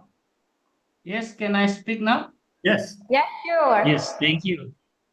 If you come to Kalimantan, or more specific in East Kalimantan, I will show you something very different. Something different you will never find another part in this planet, in this world. For example, I will show you how rich we are because we have a very large area of forest, rainforest. This is the lungs of the earth.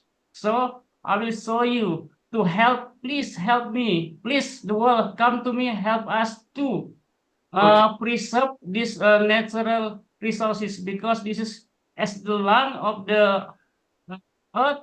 It will support the future of the world, because it's about the environment. We still have a very big area of rainforest, but sometimes we are very sad because there are many forests become deforestation because of the mining, for example, and other plantations.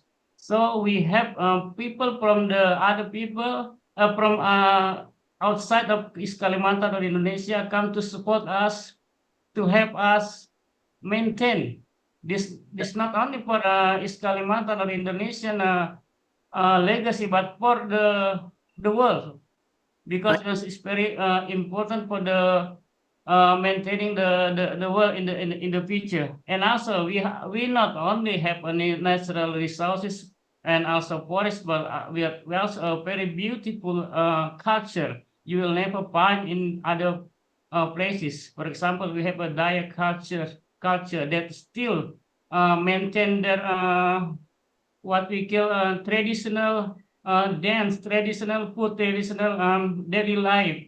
I think this is rarely or probably you can never found in the big city, for example, or other city, because we are different. And also you have to come in East Kalimantan because we are very friendly.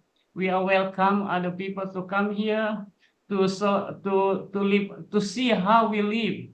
And also we will show other you that we also have a good scenery, a good beach. If you like a natural adventure, for example, you can go diving. Yeah, we have a place that probably only two in the world. For example, you can see many animals, many animal in the forest that can find you can find in another places.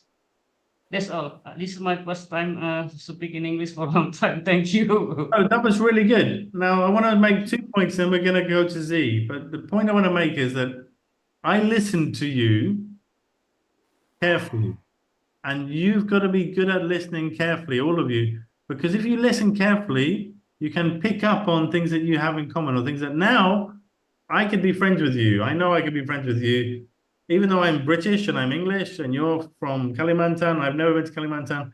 You care about the forests and climate change and deforestation, right? So I immediately pick up on that. And then we could have a long conversation about the importance of deforestation and stopping deforestation and protecting the rainforest. Kalimantan is twice as big as the UK in land, has the biggest rainforest. You talked about the culture, Dayak tribes in Kalimantan. I'm very interested in that. And you talked about the places to go diving. I want to go to Derawan Island and go diving with manta rays. But because I listened to you, I heard about things that I can connect with you, even though we've never met, right? And this is my point that I'm going to finish with, is that don't focus too much on what is called vertical. Don't focus on the differences.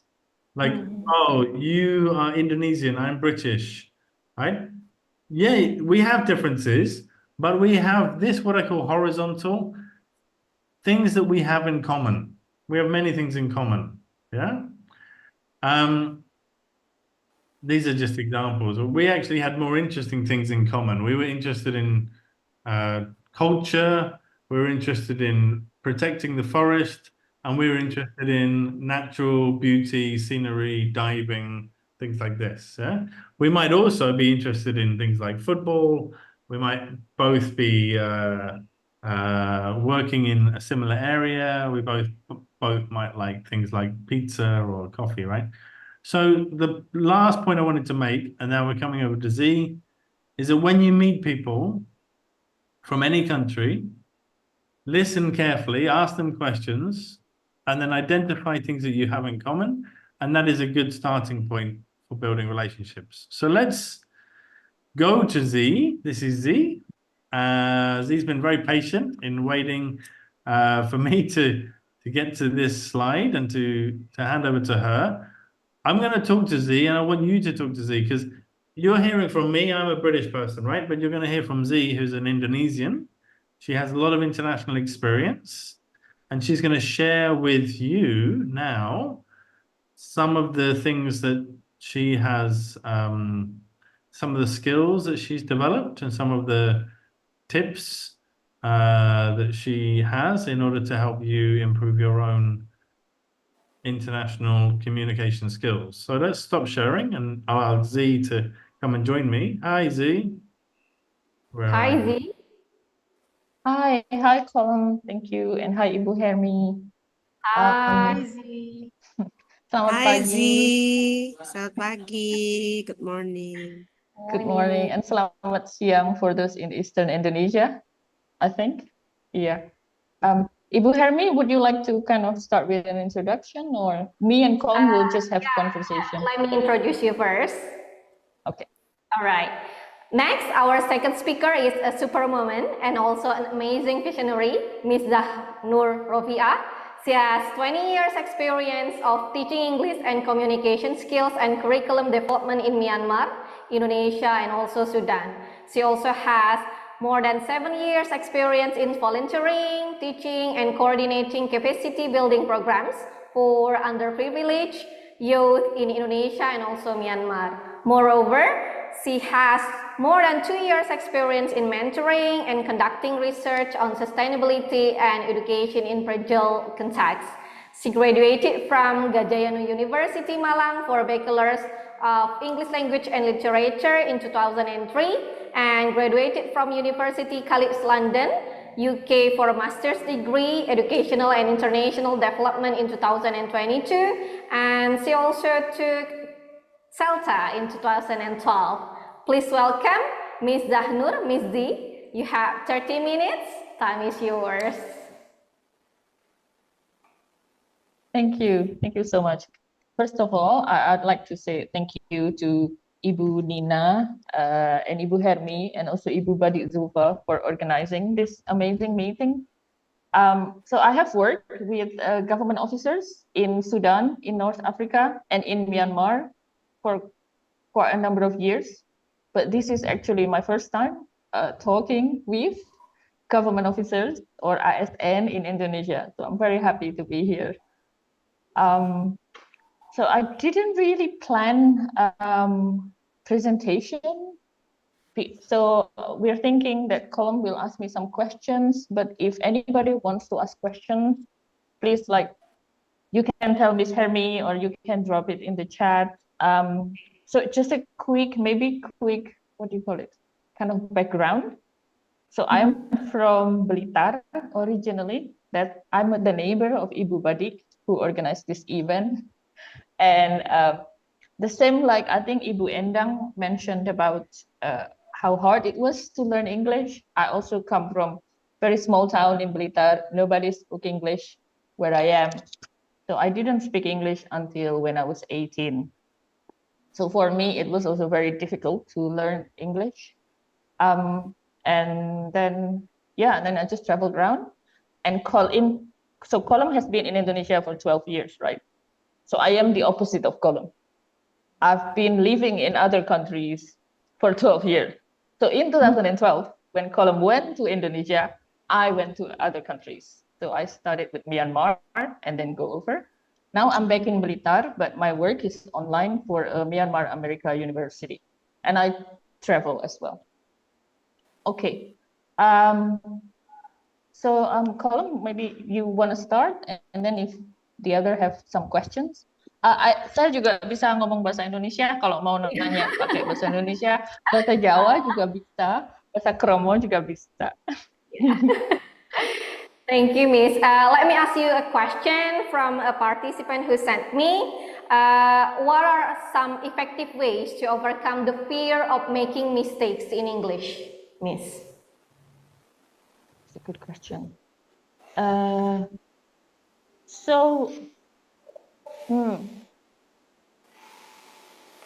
I think it's important to understand, like Colin said, you don't need to sound British, you don't need to sound American, you don't have to have this perfect English.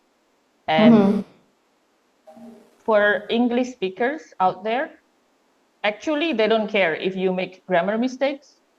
They don't really care. I know in Indonesia, we're always very scared, right? we're like, takut salah. Maybe because also in our education, sometimes people kind of have to say, no, the grammar has to be correct. But actually, even English speakers make a lot of grammar mistakes. And even foreigners, a lot of them, their first language is not English, or they speak English, but their English is actually, I don't know, not very easily understood, like people from Scotland, for example. So I think the mindset is important, that you don't need to sound perfect, that it's okay to make grammar. The purpose is to communicate. So you understand, I understand, let's go. And I think also because going back to what Colum said, also most of the time globally, people speak English with non-English speakers. So I have worked all over, like in many countries. My colleagues, my students, my bosses, they're not really, I think only small numbers are from the UK or from the US. Most of them are from all over the world. So for them, English is also the second or the third language. So they also make mistakes. Sometimes they also like mix their my boss, one of my bosses is from Netherlands. Sometimes he speaks mixed English and mixed Netherlands and mixed Dutch. And that's, so I think just understanding that it doesn't have to be perfect as long as you understand each other. I think that will really help building confidence. And also because I think all of us, we are in Indonesia, we have a lot of perspectives like diversity, sustainability, because we have the forest. Our opinion, I think, matters for people out there. In a global community, our experience is very important, and people want to hear that. So we are important, we matter, and I think we don't need to be not confident. We need to be confident about that. All right. Next, I see Mbak Endang. Would you like to ask question? Ya, thank you, Miss atau Mrs. ya, forgot ya. Sudah lama nggak pakai bahasa Inggris. It's okay. I finally bisa bertanya dalam bahasa Indonesia ya, because I've never used my English is 19 years ago ya. Jadi agak canggung, kaku nih ya. Meskipun bahasa Inggris saya udah bilang setelah lulus, mungkin saya pakai waktu di saya master degree di Gajah Mada University.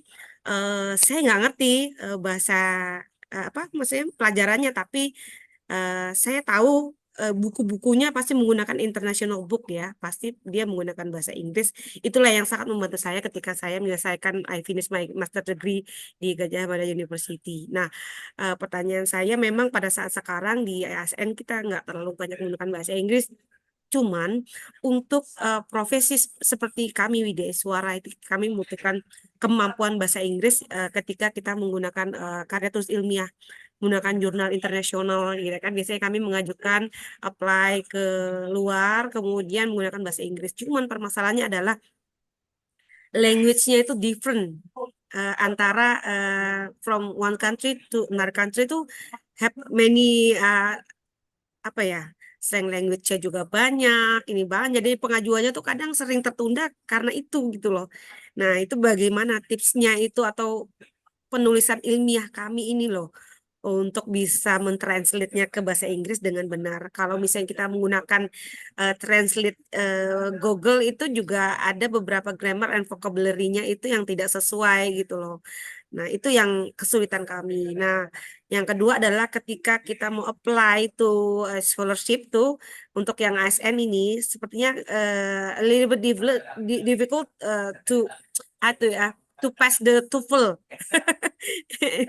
TOEFL-nya itu terlalu sulit ya karena mungkin kalau dulu TOEFL-nya masih ya 500, 550, 600 mungkin kalau sudah tidak pernah dipakai lagi selama 19 tahun ini udah agak-agak sulit ya. Nah, itu untuk memulai kembali untuk TOEFL seperti itu tuh gimana ya dalam waktu singkat itu apa yang harus dilakukan.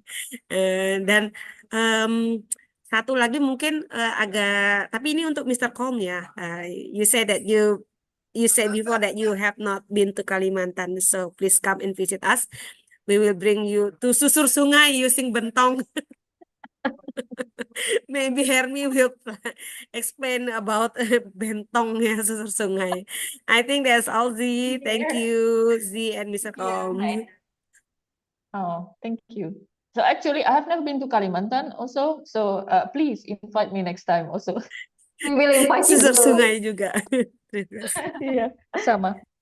So for publication, I have actually a question. So in your department or in Indonesian ASN, do you have one person who kind of edit and making sure that the journals that you send have good English? Do you have a Rasanya nggak ada ya. Kita kan sebenarnya mengajukan apply jurnal itu kan ke misalnya kita individu ya nge-apply-nya. Biasanya kalau misalnya individu artinya dia nanti kita akan bersurat ke mereka, kemudian ternyata ada balasan reviewnya bahwa reviewnya ini dia gagal karena bahasa Inggrisnya. Itu pun saya pernah review jurnal internasional sekali, lolos itu karena saya membayar translator meskipun saya ini bachelornya bahasa Inggris gitu, cuman karena ternyata British dan American itu juga berbeda, different. British and American itu different in English ya. Jadi akhirnya kesulitannya mereka menggunakan apa nih jurnalnya. Yang American berarti kalau bahasa Inggrisnya orang Inggris sama bahasa Inggrisnya orang Amerika itu kan ada sedikit perbedaan. Nah, itu akhirnya direview ternyata keliru. Nah, gitulah. Yang akhirnya nggak ada apa ya di sini nggak ada yang bisa mengedit dulu gitu. Setelah mencari translator yang benar-benar tinggal di sana, kemudian beremail dengan mereka untuk membantu bahasa Inggris, barulah berhasil gitu. Setelah itu nggak pernah lagi buat jurnal internasional karena takutnya gagal-gagal terus. Iya. I think that's so for journal writing, it's an academic English, and the academic English level is very high. I personally think there is no big difference between, I mean, there are differences between the US and the Brits, but the most important is, academically, like it's being understood and it follows the academic conventions. But also remember, so even native speakers, like English speakers, they need to learn to write academic English. When I was at university, I joined like writing class, that my university have extra classes. And my friends are like native speakers also. So even for English speakers, academic English is difficult. So that's why I think for Indonesian ISN, and this is personal opinion, correct me if I'm wrong, I think it will take forever if we wait until our English skills is at academic level, very high academic level. I think, like Ibu Endang, I think you did the right thing. I think it's important to kind of hire a translator, or maybe in the future, this is for the bosses in here, maybe you can have like, I don't know, one person in your department whose job is to actually kind of check and ensuring that this follow the international journal convention. Like one person. You can also pay consultants to do this.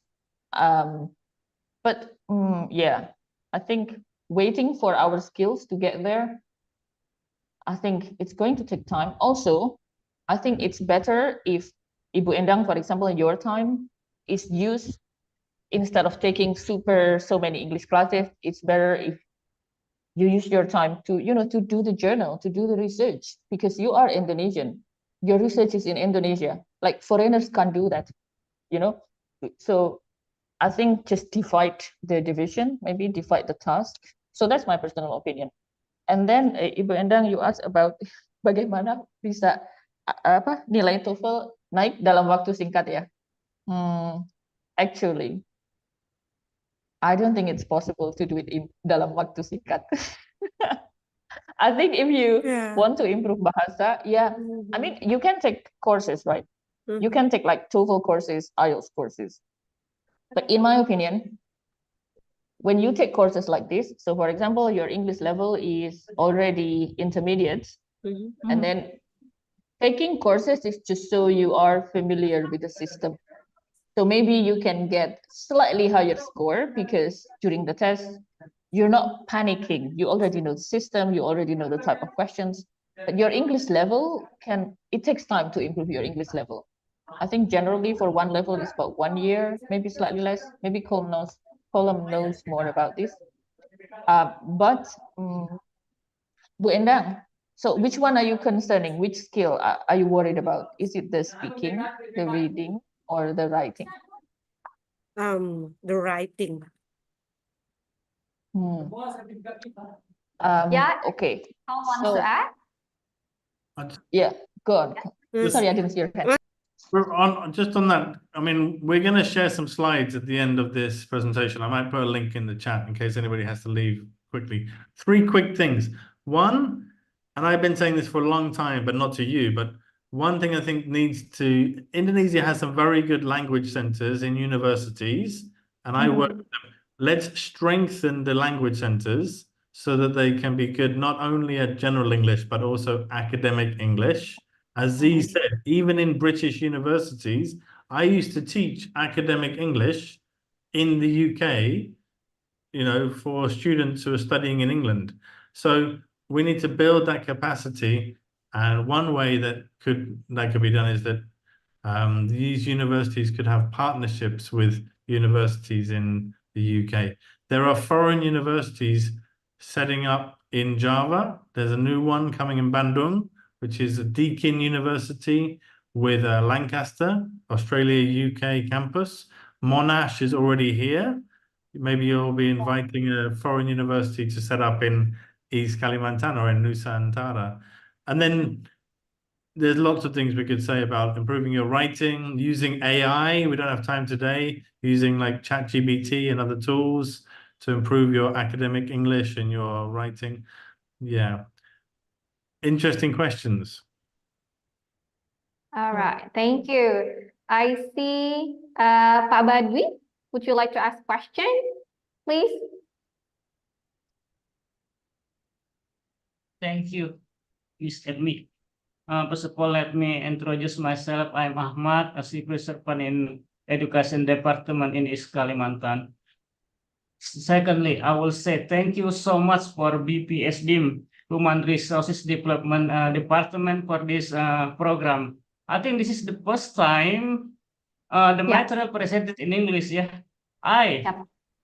As far as possible, always follow all the program from BPSDM to upgrade my skill, upgrade my horizon, and also my knowledge, because it's very important. Then what Mr. Colm presented, I think, is not only important in English, but also can be presented in Bahasa Indonesia. I think all the civil servants should know it, because it's very general, very universal in discussion, in meeting, and also in other public meeting, because it can be used not only in English, but also can be in Bahasa Indonesia. So thank you for this program. And secondly, I'm working with the vocational school in East Kalimantan. So I think English is very important for them, because in the future they will compete with not only the people on the workforce from Indonesia, but also from the other neighbor country, for example. So they have to master English for their better future. But Mr. Trump, I really have a problem. Even myself, this is my first time, and it's my first time to speak in English, because in this area, I never practice my English anymore, because I never have a chance to dealing with people, have a conversation with foreign or native speaker. I think it's not only them, but even myself, I have a problem to maintain my English. I think sometimes I'm very worried that my English will be lost. Yeah, because if we never practice my English, I think it's just about time it will be lost. And I don't know how to speak English anymore. So I hope also BPSDM, this is not the first time the material presented in English, but also the next program, also another program that should be in English. Even more can be very good if do it regularly. For example, once a month, the material, the topic will discuss in English, because we as a civil servant can practice our English, can upgrade our knowledge. Yeah, because what Kom said is different. Yeah, if the presenter from Indonesia, I think it's different. Yeah? Even this is, I think it's pretty general, how to conduct a meeting, how to hold a conversation with in the formal or non-formal situation. For this topic, my question at Polcom that we Indonesian actually very shy to speak openly, directly in front of a very big meeting. Yeah, if we something in our mind to express, sometimes we should say that we usually talk behind the desk, because in the something places, not in the right places, because we think sometimes it's not I think it's not polite to express this opinion, for example.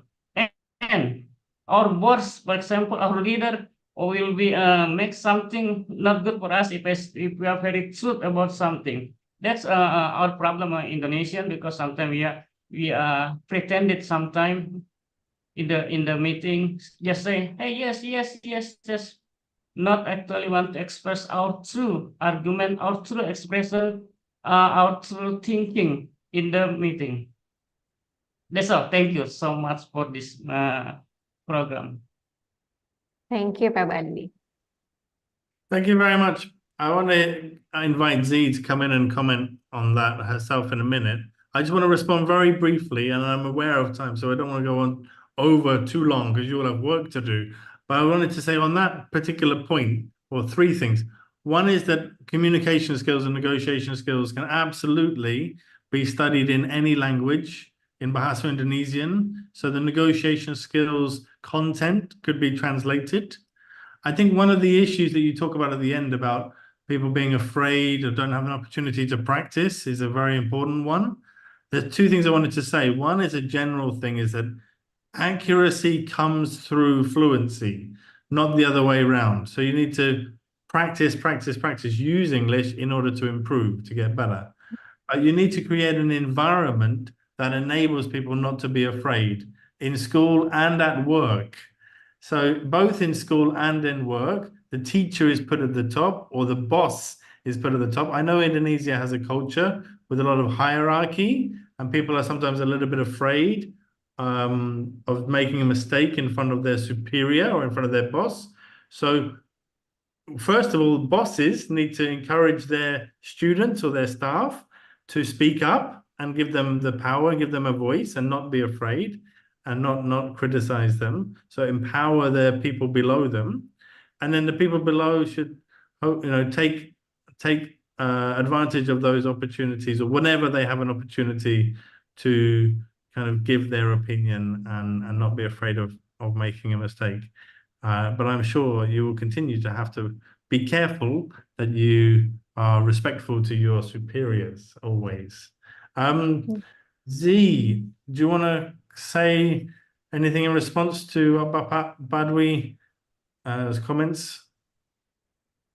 Yeah, I think I'm just thinking about ASN Indonesia. It seems like from your conversation today, it feels like what's lacking is, like you said, like a room, like a space where everyone can just talk in English, right?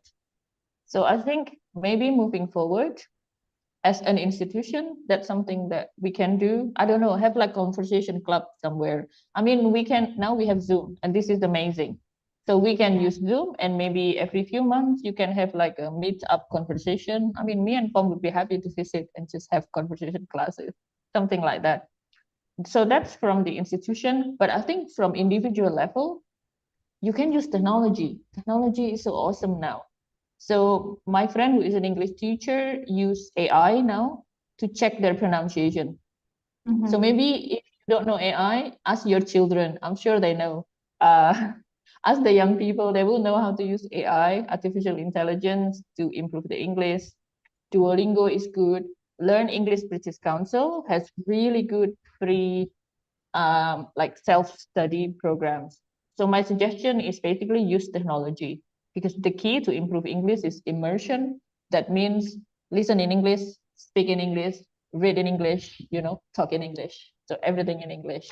And I think with the technology now, you can do it anywhere. You don't have to travel outside of Indonesia. You can do it within Indonesia. Sorry if I speak too fast. No. Bu Herni, something like that, I think. Okay, thank you. I think, Yeah. I know, because I think we need to wrap up because we've got a lot of people who need to go and do their jobs, right? So you need to invite us back, hopefully, and we have more to share. But let me finish, if I can, very quickly. I'm just going to show you these slides. Where are we? Right. Share my screen again. Here you are. So can you see my screen again? I'm going to wrap up. Basically, I wanted to show you that at the end of the slides that you're getting, we have given you some tips for improving. There you go. You can see we had a question about academic writing. And so we've got professional and academic skills. These are our tips. So just 4 tips and some resources. So I'm saying, like, read every day. Read about what you're passionate about. Listen to podcasts, listen to YouTube, listen to lectures, develop your all 4 skills. Go to the British Council website or other websites. Use AI. This is like ChatGPT, but for academic writing specifically, to help you improve your writing skills. Focus on like negotiation is a skill. Presentation skills are a skill. We could do a whole sharing session next time on presentation skills, if you like. This is a guy from America, from Japan, and he's a guru that I recommend. This is a test, a new AI-powered English test. I have to hold a caveat. I am paid and I'm employed a couple of days a week by English Score, but I support them 100% because I think they are fantastic. And to do this test is free. To do it is free. Anybody with a smartphone can download it. To get a certificate, you have to pay. Just for today, I'm giving you a free certificate. So here you go, as a bonus. If you download this and you can see the QR code, you get the slides, do this English test, find out your level of English, try it out. You can get a free certificate if you use this code. So there you go. That's worth at least $10, maybe 15. I think that the future is tremendously exciting, and that these sort of the importance of language is going to be the key to ensuring that these opportunities are realized, and that the future for East Kalimantan is bright. I want to thank you very much for being patient. Apologies for any mistakes. Thank Z for asking me to join her, and to everybody in East Kalimantan. These are the slides. Z, do you want to say anything to us? Because we've got to let people go to work or have lunch. Ya, terima kasih banyak sudah ngundang saya sama Kolm. Very happy to be here. Terus kita berharap juga semoga lain kali diundang lagi biar ngobrolnya bisa diterusin. Terima kasih. Oh, ada email saya juga di chat. Kalau mau kontak saya personally bisa di zizahnur@gmail.com. Terima kasih. Thank you. Fabulous. Please give applause for today's amazing speakers. Thank you for joining us. I do hope that we could meet in person. Hopefully. Okay, so it's not hard to see why being fluent in English can give you a huge advantage in your career and also in personal life. So if you want to open more opportunities for yourself, learning English is definitely worth it. Okay, so dengan tersampaikannya closing statement tadi, maka berakhir pula lah acara kita pada hari ini. Mohon izin untuk foto bersama, Silakan Bapak Ibu untuk mengaktifkan kameranya.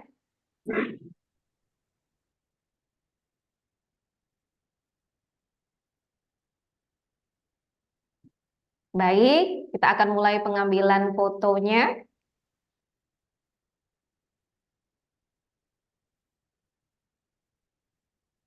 Oke, next slide.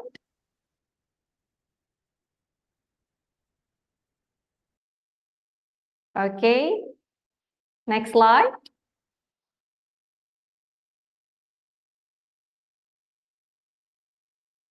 Oke, thank you very much.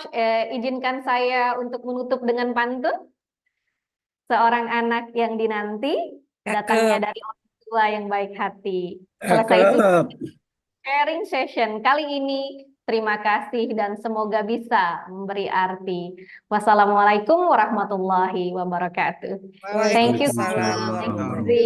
Thank you so much. See ya. Thank you, Mr. Kom. Have a great lunch. Thank you. Come to Kalimantan. Yes, Susur please. Bentong. Please, Susur yes, sungai, invite us. music Bentong. Yes. Mbak Thank Badi you. will invite you again. All right. Thank you, everyone. Have a good lunch. Go and have some rendang. Yeah. Thank you, Come, what Kom. are you going to have for your lunch? Oh, I like nasi goreng. I like ayam kremes. But my favorite at the moment, honestly, soto. Yeah. Soto tangkar. Soto tangkar. Badan Pengembangan Sumber Daya Manusia Provinsi Kalimantan Timur resmi terbentuk pada tahun 1991 berdasarkan surat keputusan Gubernur Kepala Daerah Kalimantan Timur nomor 831-822-4553 tanggal 11 Maret 1991 dengan nomenklatur Pendidikan dan Latihan Provinsi Kalimantan Timur yang dikukuhkan dengan keputusan Menteri Dalam Negeri nomor 844-212.2589 tanggal 15 Februari 2004. Pembentukan lembaga tersebut didasarkan atas kebutuhan nyata akan adanya aparatur pemerintah daerah (PNS) yang berkarakter kepelayanan masyarakat melalui keterpaduan pengetahuan, keterampilan, dan sikap terpuji. Assalamualaikum warahmatullahi wabarakatuh. Badan Pengembangan Sumber Daya Manusia Provinsi Kalimantan Timur bertujuan mewujudkan sumber daya manusia aparatur profesional terhadap pelayanan publik. Sasaran: meningkatnya mutu pelayanan penyelenggaraan pengembangan kompetensi, berkembangnya pengelolaan sertifikasi kompetensi, meningkatnya pemenuhan hak ASN untuk memperoleh pengembangan kompetensi sebanyak minimal 20 jam pelajaran per tahun. Semoga ASN pemerintah Provinsi Kalimantan Timur ke depan lebih meningkatkan kualitas kinerja dan bekerja secara profesional guna mendukung visi dan misi Gubernur Kalimantan Timur mewujudkan ASN tangguh. Wassalamualaikum warahmatullahi wabarakatuh.